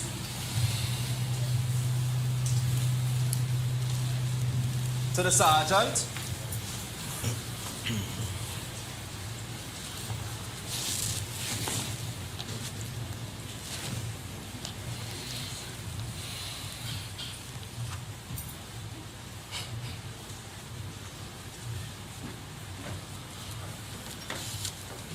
Take this Bible in your right hand. I don't swear, sir. It's against my religion to swear, sir. Let the witness be affirmed. Read this affirmation. I affirm by Almighty God to tell the truth, the whole truth, and nothing but the truth in the matter concerning the people versus the accused. So help me God. Read this affirm, my lord. Mr. Gurry? What is your name, sir? John Ward, sir. And do you know why you're here? Yes, sir. Them kill off my pitney, sir. Where did you live in October of this year? I live in one district near Stony Gut, sir. Me and my daughter and her mother, sir. And where is her mother at this time? Sir, from me here, same daughter hanging, sir. Is I can get off her head in their own mother house now, sir. And did your daughter, Miss Ward, have any children? Yes, sir. They left one 5-month pitney, sir. Them kill off my pitney. Left me for raise one 5-month pitney, sir. Sir, do you know what happened to your daughter? Them hang her, sir. Why was she hanged? They said they charge her for rebellion, sir. You never know say one charge of rebellion before this, sir.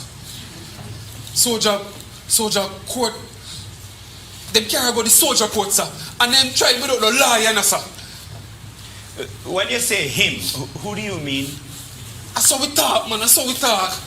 Them try her without. I mean, daughter we talk, man. She don't murder nobody, sir.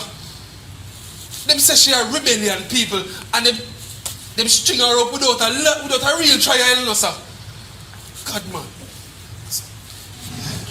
Sir, them string her up. God. And sir, you know, say, I know she alone them do this, sir. Hundreds of people them do this, sir. Me see them take my classmates, sir, and hang him, sir.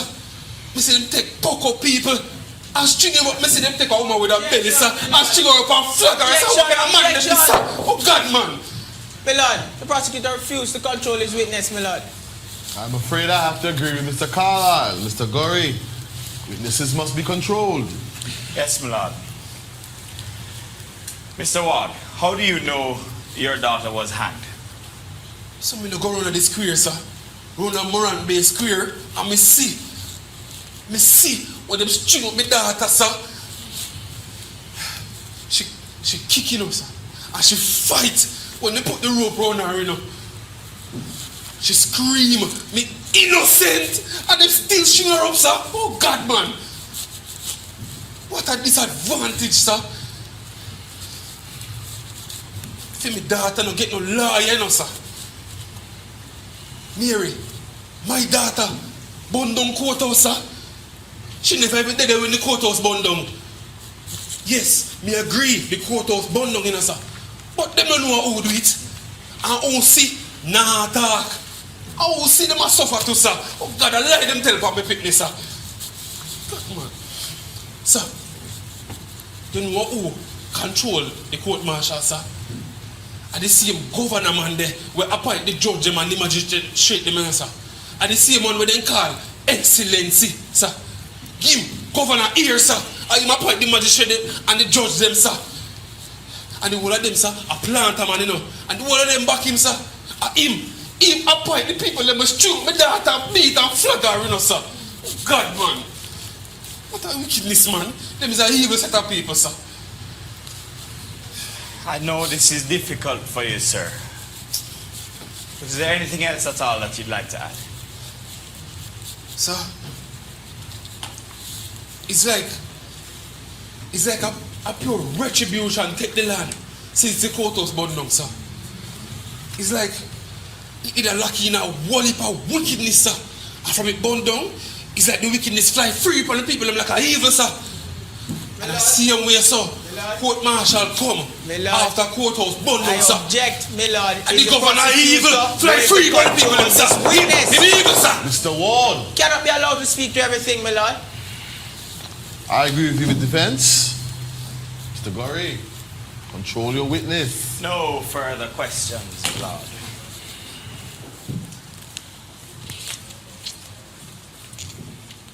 Mr. Carlisle. May I proceed, my lord? You may. You, sir, you don't know who gave evidence against your daughter, do you? No, sir. Because it was not a public trial.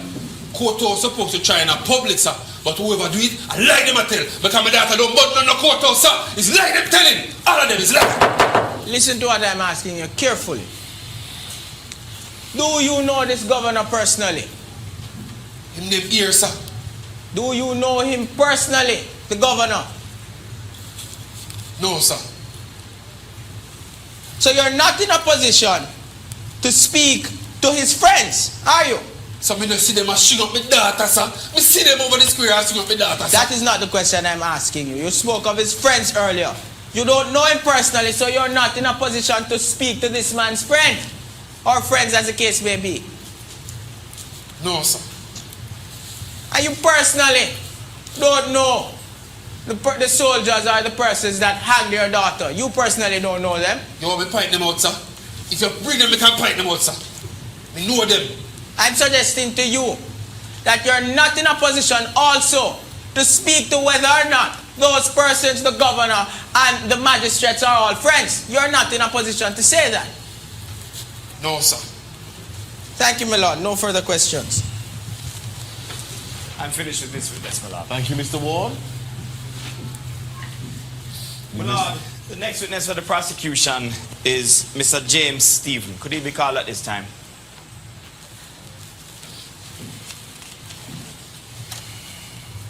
Mr. James Stephen. Mr. James Stephen. Come, sir.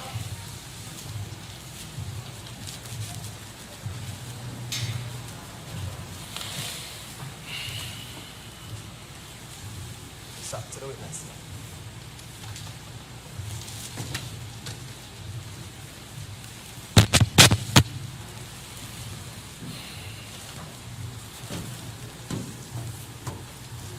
Take this Bible in your right hand read these words.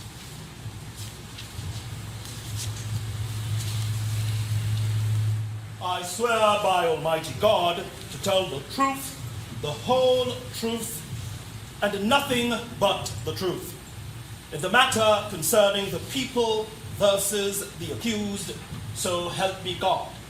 Thank you. Sagori? What is your name, sir? James, Fitzjames Stephen. And what is your occupation? I am a barrister, sir. Where do you live? London, England. And how long have you been a barrister, Mr. Stephen? 22 years. Why are you here? I have been asked to give detail about the purpose and limits of martial law in the English legal and constitutional system. And why should you be the one to give this evidence? I have 20 years of experience in law. I have appeared before several courts in London, and I have also advised Parliament on martial law. My Lord, could Mr. Stephen be treated as an expert witness on martial law? I don't see why not, Mr. Carlyle. No objection.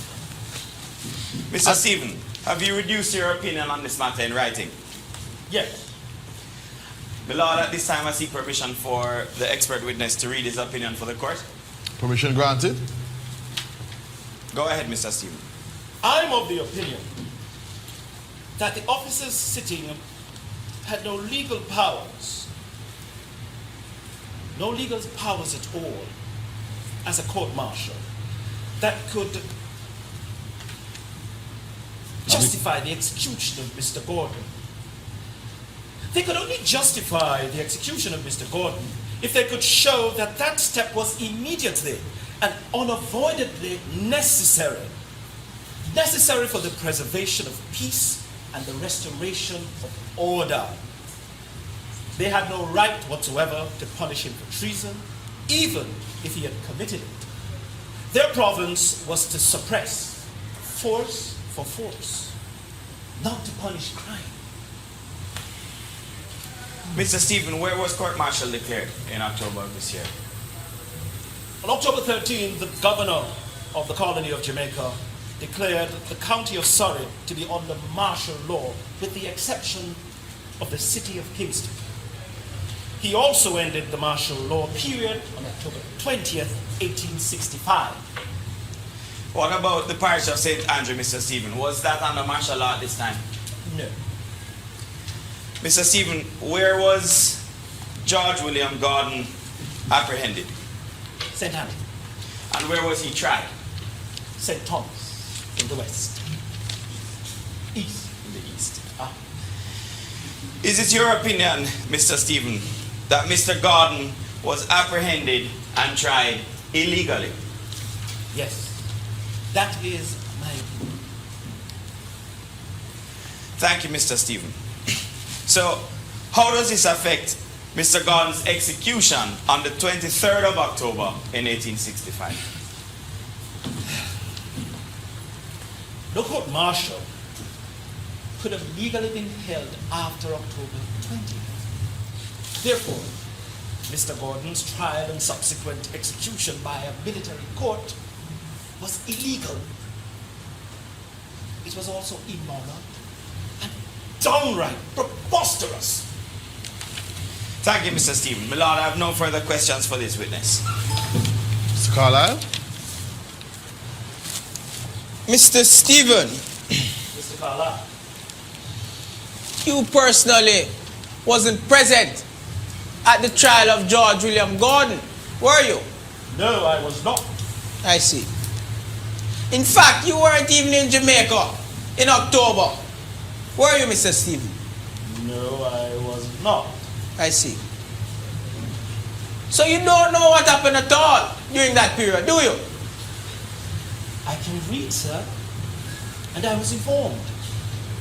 On the basis of the information that I received, I have given this honorable court my expert opinion.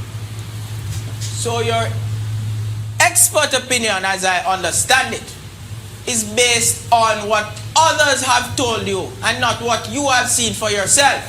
Is that so? On the basis of the information that I have received, I have given my expert opinion. No further questions, my lord. My lord, I'm through with this witness. And at this time, the prosecution rests. On behalf of the people, thank you. Thank you, Mr. Stevens. You may step down. Mr. Carlisle, you indicated that you are ready to go ahead with the defense? Certainly, my lord.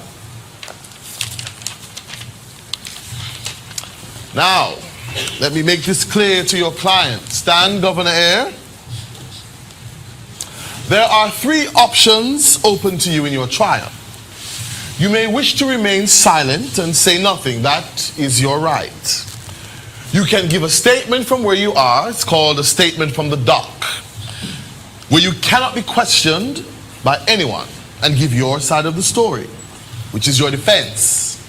Or you may choose, as has done all the other witnesses in this case, to give evidence, sworn testimony, where you can be questioned by the prosecutor, the judge, or members of the jury.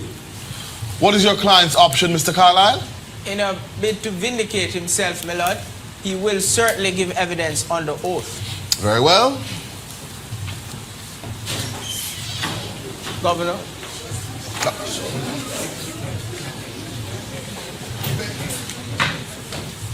I swear by Almighty God, the evidence I shall give in this my trial shall be the truth, the whole truth, and nothing but the truth. So help me God. Thank you, Governor. Good afternoon. You give your full name and address for the record, please.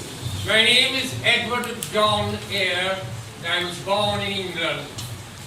May we also have your address? My family home is in the borough of Wandsworth in Berkshire. Governor, could you say how you happen to be here for your trial today?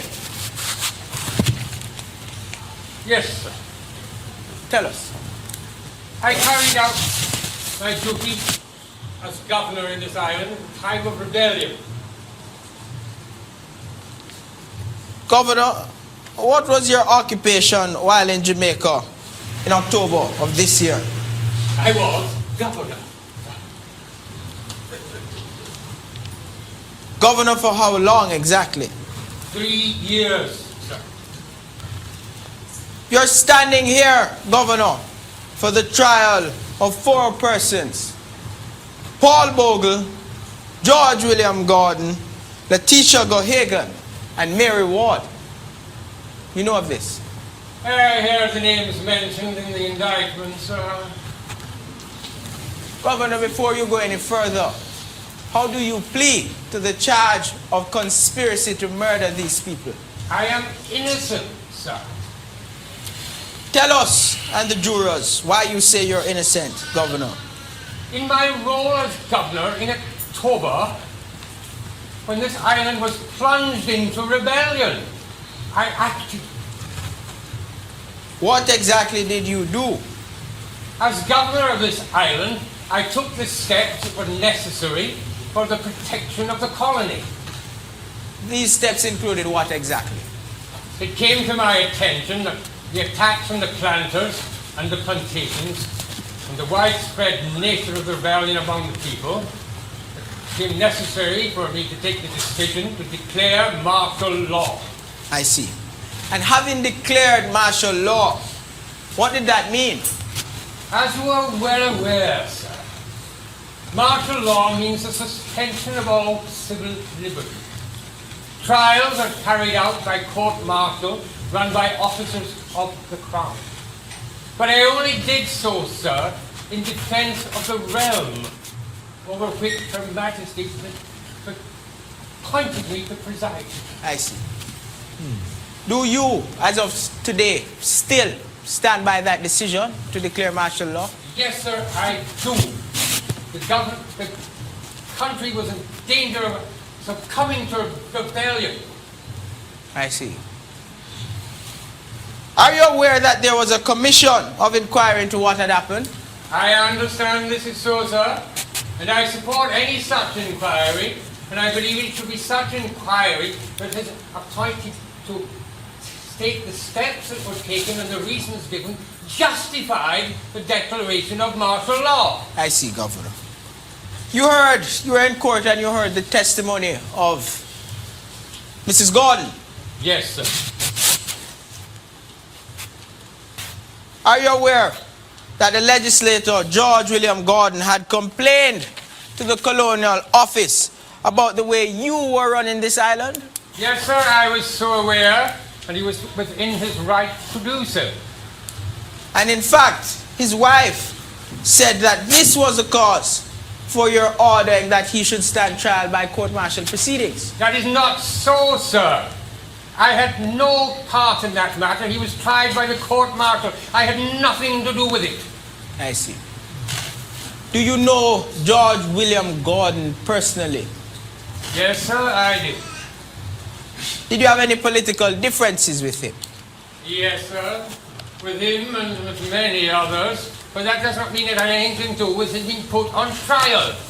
What of Bogle, Paul Bogle? Do you know him? Yes, sir. He was a troublemaker and the ringleader of the uprising in St. Thomas. He interfered with court proceedings and attacked the courthouse. Sir, you have been charged for conspiracy to murder these people. How do you plead? Not guilty.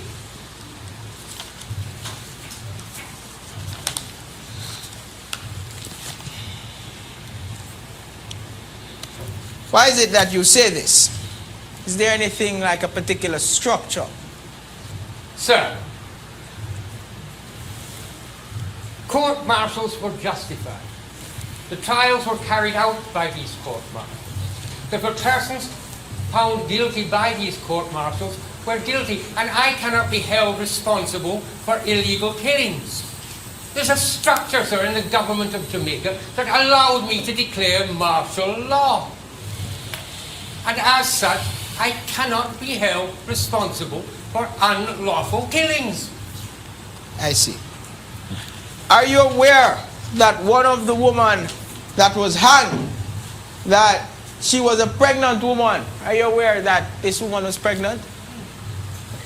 I presume that the court-martial were aware of this, sir, but this did nothing to do with me. It doesn't mean I am responsible for her hanging. I see. I have no further questions, my lord. Thank you, Mr. Carlisle. Mr. Gorry, you have permission to go ahead. Thank you, my lord. Governor Eyre, do you take responsibility for the poor conditions which infested the island that led to the suffering of the people of St. Thomas in the East and others? Sir, I did my best at all times to look after the welfare of the people. Governor Eyre, are you aware that in St. Thomas in the East in particular, there was a strong connection between the magistrates appointed by you and the planter class? Sir, the magistrates are part of the society, and I have no control over who their friends are. All I know is that they took an oath of impartiality, and I have no reason to believe that they did not observe it, sir. Governor, surely you must be aware of the complaints made to you in writing by several representatives of the people that persons were being convicted for trespassing on plantations which were locked down and were not in operation. Yes, sir, these did reach my desk and I appointed persons to investigate them. And as far as I'm concerned, they were well attended. Governor, are you aware that the conditions in the lockups were less than subhuman? The lockups are inspected by the public inspectors of health, and that guarantees that they're in good condition. Were you aware that for very simple crimes, people were being shot by the police?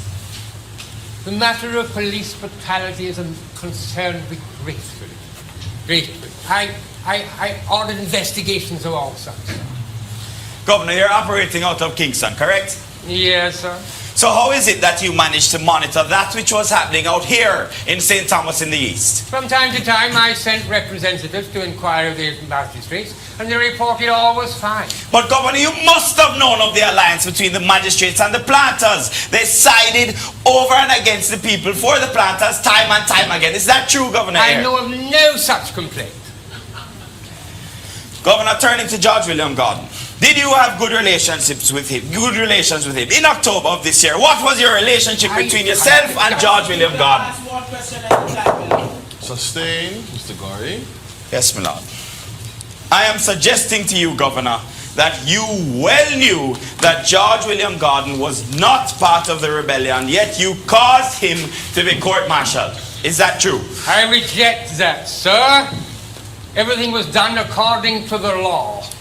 Governor, did you hear the letter written by Mrs. Gordon, the wife of George William Gordon, today at your trial? I did, sir. But at no time did I act unfairly towards George William Gordon.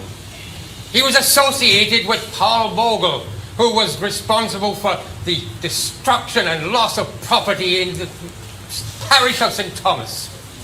Governor, now that you are here, you are being tried by a jury. What do you know about persons who were tried by court-martial without jury, sentenced to hang, and those executions were carried out? Wasn't it possible for you to stop those executions, Governor Eyre? Sir, I had no intention of interfering with the law. It would have been wrong of me to interfere. Governor, are you aware of the public outcry in England that many persons there have criticized your handling of this rebellion? Yes, sir. I believe some liberals have been going around with placards. But I gather the majority of Englishmen support me and the actions I took to preserve the colony. Governor, I suggest to you that you conspired. That is, you agreed to the railroading of the law and setting up of courts-martials which carried out unlawful trials and caused innocent persons, 4 innocent persons and more, but 4 at the moment, namely Paul Bogle, George William Gordon, Letitia Gohagan and Mary Ward. You caused all of them to be killed in a kangaroo court set up by you! Kangaroo court? I reject your request. Are you aware, Governor, that many people were tried for 5 minutes and you go on like hung without trial? I was not. He's badgered witness, my lord. Mr. Gorey. Apologies, my lord. I was not informed of the day-to-day happenings in the rebellion. I was busy outing fires. Outing fires? Was there a rebellion in St. Andrew then, Governor Eyre? No, sir. I put down the rebellion before it could spread to the rest of the island. Was martial law extended to St. Andrew? No, sir, it was not necessary. I put it to you that you moved George William Gordon to St. Thomas in order to try him under martial law because of your animosity towards him. Is that the case? No, sir. I put it to you that you used martial law well beyond the time when there was no further threat to the state so that you could eliminate your enemies. Is that so, Governor Eyre? No, sir. I put it to you that in doing so, you facilitated also and also conspired to murder innocent men and women. Is that the case, Governor Eyre? No, sir. Let us be sure that we fully understand the sequence of events. Yes. I would not like you to be confused, sir. Then help me clear up any confusion so that the jurors who do not have your knowledge of statecraft and law can understand. I can but try. You declared martial law on October 13th, correct? Yes, sir, in consultation with my Council of War, we felt Just that... answer yes or no, Governor Eyre. We do not want to confuse the jury with your feelings. Yes. You appointed the officers to implement martial law and hold court-martials, correct? Yes. And these officers reported to you as their commander-in-chief. Is that so? Yes, through their own commander, yes. And it was his duty to keep you apprised of the events in St. Thomas in the East, correct? Yes, but of course... Yes or no will do, sir. Yes. Are you aware that some 439 people were killed? So I am told, sir. I did not give any such order, but so I am told. But the commander reported to you and was required to carry out your orders. Yes, but... Yes or no, sir? Yes.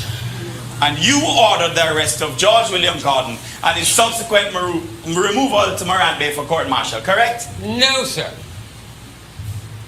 But only you would have such authority, Governor Eyre. Just because something has been done in my name does not necessarily mean that I gave a direct order. That is true. Really? So just to be sure that we are not all still confused, allow me to recap. By your admission, you declared martial law.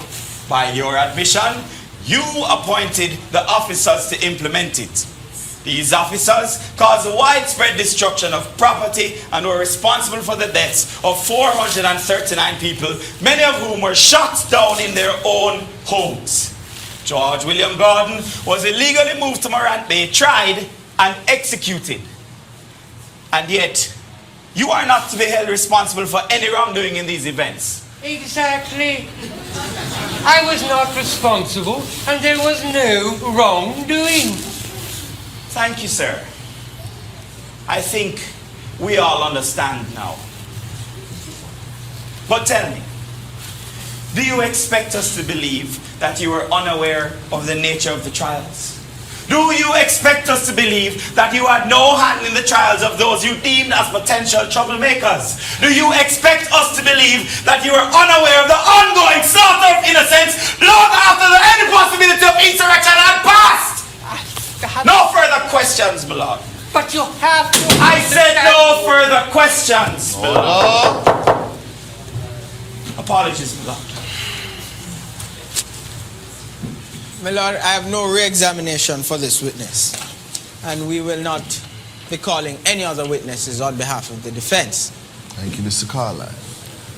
Governor Eyre, you may step down, sir. Mr. Gorey, not having called any witnesses means you are first to address the jury. Thank you, my lord. There must be a limit to everything. A limit to oppression, a limit to transgression, a limit to illegality. Mr. Foreman and your members, these words spoken by George William Gordon are prophecy.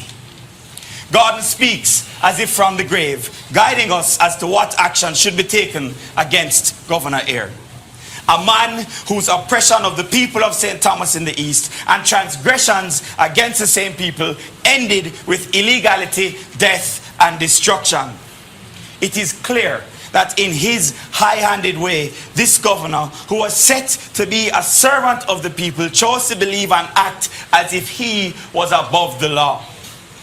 This is the only possible explanation for his blatant disregard for human life. Your verdict must show him that no man is above the law. He is as equal as everyone else in here, including you, the members of the jury. Our law makes provisions for the right to life.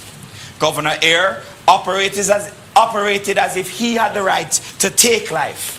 Even this shows the nature of the man. Although he was not on trial for the 439 people dead, or the 100 plus imprisoned, nor the over 600 flogged, nor the 1,000 homes burned to the ground, nor the livelihood of human beings destroyed, this too shows the nature of the man. This is a man who could go to St. Andrew and take a senior assemblyman from his home where there was no martial law and bring him to St. Thomas in the East and subject him to court-martial when he obviously was nowhere near the uprising and had absolutely nothing to do with it. There must be an end to his illegality. It must not escape your attention that when men who create the laws and when the men who are set up to defend the laws break those laws, they must be made to atone.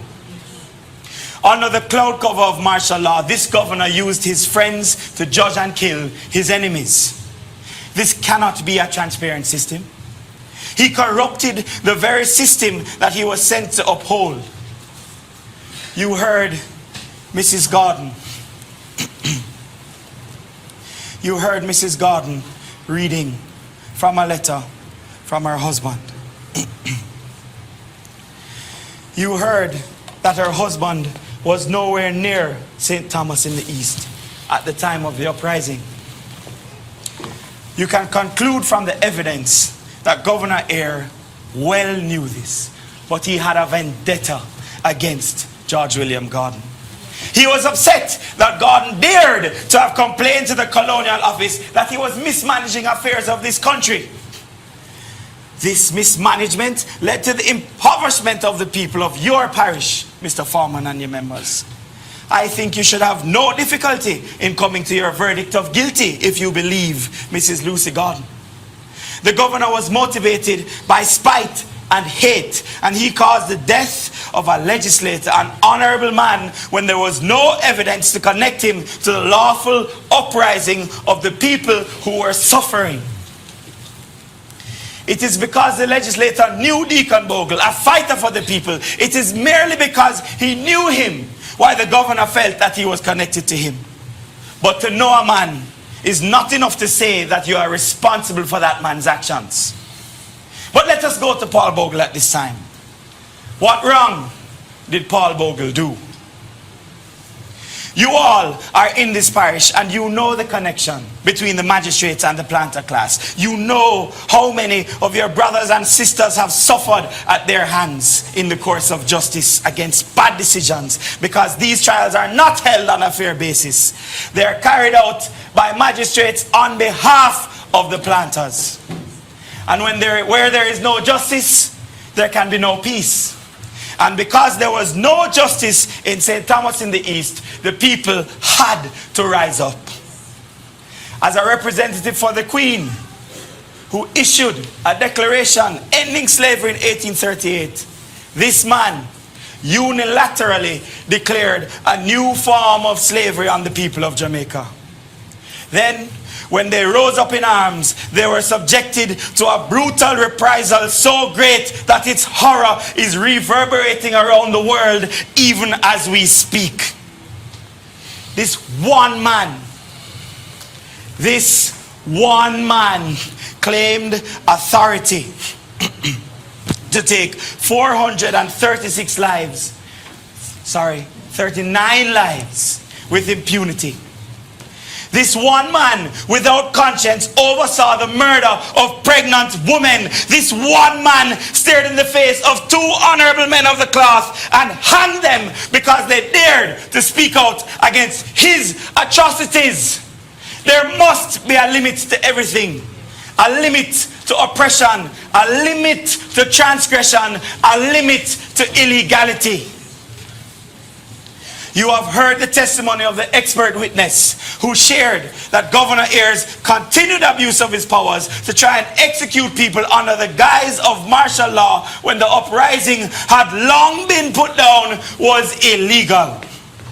In short order, Governor Eyre eliminated those who opposed him by executing them without a fair trial by their peers. He tried and executed men and women long after peace had been restored, and this falls outside of the provisions of law. This was illegal. This was murder. You remember Exhibit 1, where George William Gordon spoke that the conditions would lead to the uprising of the people. This is not to encourage uprising, it is to predict it, which is directly connected to the behavior and management of Governor Eyre. These uprisings were inspired and instigated by Governor Eyre's conduct, not by Bogle or Gordon. They merely responded on the side of the people. Mr. Foreman and your members, you should have little difficulty in rejecting Governor Eyre's explanation that he acted lawfully. The declaration of martial law against the people was premature, brutal, and unwarranted. And it is because there is no dispute in this trial that he authorized the court-martial, that he put in place trials which were a mockery, trials which had no members of the family present, and it was that persons were unable to retain lawyers to defend them properly. This indecent haste where persons lost their lives must be corrected by you in your verdict. May it please you, Mr. Foreman and your members, there must be a limit to everything. A limit to oppression, a limit to transgression and a limit to illegality. Thank you, my Lord. Thank you, Mr. Gorey. Mr. Carlisle? Yes, my Lord. Mr. Foreman and your members, you have an awesome duty. You have heard all the evidence in this case, and you have taken an oath. If you're true and honest to that oath, to consider the evidence fairly, I want you to bear in mind the following. I want you to bear in mind that it was the Jamaican Assembly that voted in an emergency sitting for the passage of martial law. I want you to also consider that not one single solitary member of that assembly, apart from Governor Eyre, is charged jointly for the passage of martial law. Is that justice, Mr. Foreman and your members? This trial is a personal vendetta against the Governor Eyre. Very importantly, members of the jury, I want you to consider that all the witnesses seated here, with the exception of Ms. Talawa, was allowed to speak hearsay in this honorable court. In all my 30 years as a barrister in this beautiful island, I've never seen such an injustice. No trial has been founded or predicated on hearsay. The only witness that was present and that purportedly saw anything was Ms. Talawa. Members of the jury, you cannot rely on market talk. You cannot rely on your pretrial emotions. You have to bear in mind the evidence. Martial law was enacted some 300 years ago, way before this governor. He came and saw the existence of it. The governor did what he thought was reasonable. The governor and the assembly declared martial law because it was his entitlement to do so. He did not, by any means, disobey anyone. He merely followed the rulings of the House of Assembly. Is it fair to place what had happened at one of the most dangerous uprisings in Jamaica at the feet of only one person? This cannot be fair. Her Majesty's subject, whom you have all appealed to, what would we do without Her Majesty? How can we live without her? We need her support. Where's the support of the colonial office in this farce of a trial, Mr. Foreman and your members? Have we, like Haiti, broken away from the reign of Mother England? Aren't we still her humble subjects? Can Jamaica survive without the kind intervention and attention of Mother England? Won't this trial, think about it long and hard, threaten her support? If we put this honorable servant to death, you have to bear in mind the consequences, Mr. Foreman and your members.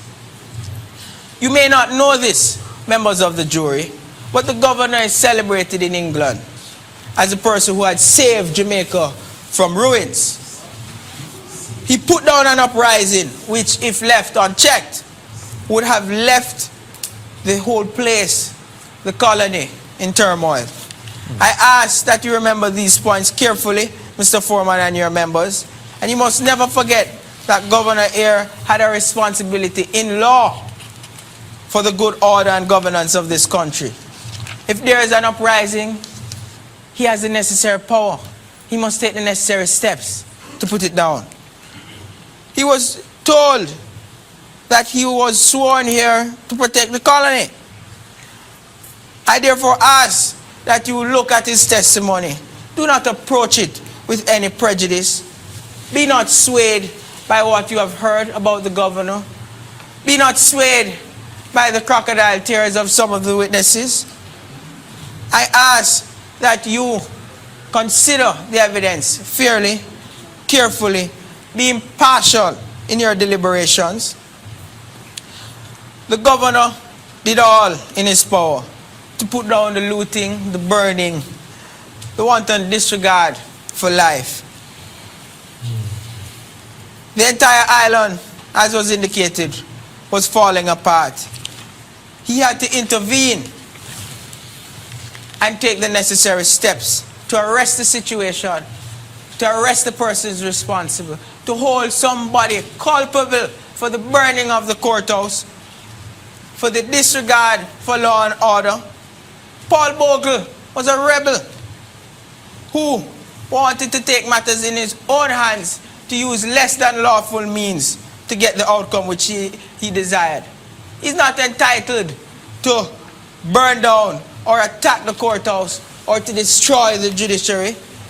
This was an act of insurrection. It's close to treason. Mr. Foreman and your members, should any of you, out of the knowing of the accused, personally or otherwise, render a verdict, this would be perjury, because you have taken an oath to return a fair verdict as it relates to the evidence. As I said, be not swayed by the bad rumors or the personal hate that might engulf this parish in respect of the governor. I ask that you give an honest and just verdict, because the process relates to fairness. This entire trial, Mr. Foreman and your members, is no better than the court-martial proceedings, because this trial is not fair. It is not a fair process. The witnesses were allowed to speak hearsay, save and except Ms. Tallowa. And if you're fair to send a message of justice, the fair verdict is one of not guilty in respect of the governor. May it please you, Mr. Foreman and your members. Lord, that's all. Thank you, Mr. Carlisle. Mr. Foreman and your members, you have heard all the evidence. This is a criminal trial. Governor Eyre is presumed innocent. You cannot find him guilty because of any pre-trial publicity. You must not pay attention to any newspaper clippings that you might have seen or have been written. You cannot say that so many people have died, someone must pay for it. The person at the helm must be the one responsible. You have firstly to find that the declaration of court-martial was unwarranted, because it is the power of the governor to declare a court-martial. It is only if you think it was unwarranted, that is only if you think that the governor acted unlawfully, that you can arrive at the verdict that he's guilty of a conspiracy to murder. Looking at the death of George William Gordon, you must examine whether he acted out of spite. You must find, firstly, that George William Gordon was present and acted with Paul Bogle in this matter for him to be found guilty and to be executed as he was. As regards Paul Bogle, you must find, firstly, that Paul Bogle acted unlawfully, that he was part of a plot to overthrow the state, and therefore the governor would be right to take the action he did in ordering court-martial. Bogle either acted for the people and was just, or the governor acted for the colonies and is justified. It is you, the people, who have been entrusted to make this decision. You, the people, are superior on the facts. It is your verdict that must be given on this matter. I am the judge of the law. I cannot force your hand into one verdict or the other. You must look at all the deaths separately and come to your verdict in relation to each of the 4 counts on the indictment of conspiracy to murder. Do not take one and judge the other. And therefore, I'm going to ask you to retire to the jury room and consider what verdict you will give for this indictment, which has 4 counts of conspiracy to murder. Okay, officers, please take them to the jury room. Thank you.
Superman, the members, have you come to a verdict?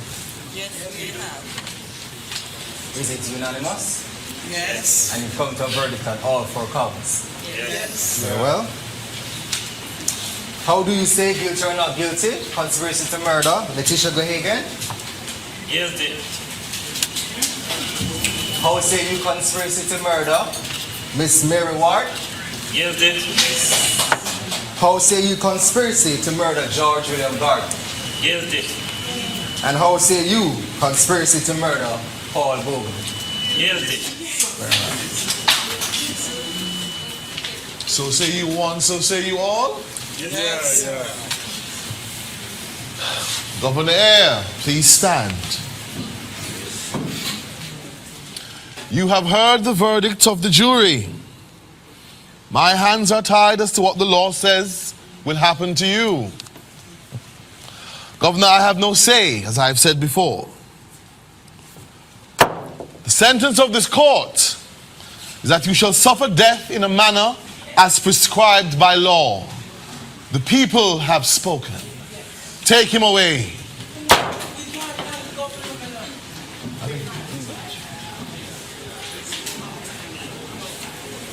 Be seated, Mr. Carlyle. Take him away.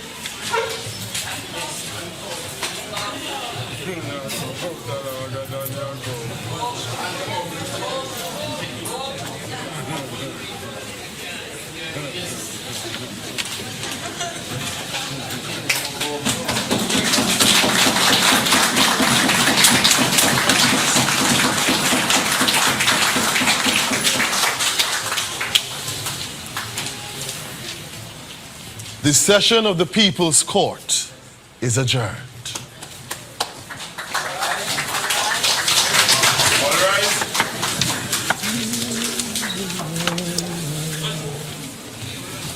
You have a life? Let me do it. Okay.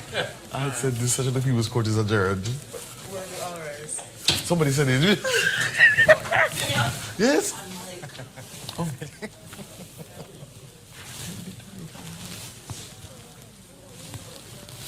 Are we still on camera? Are we live?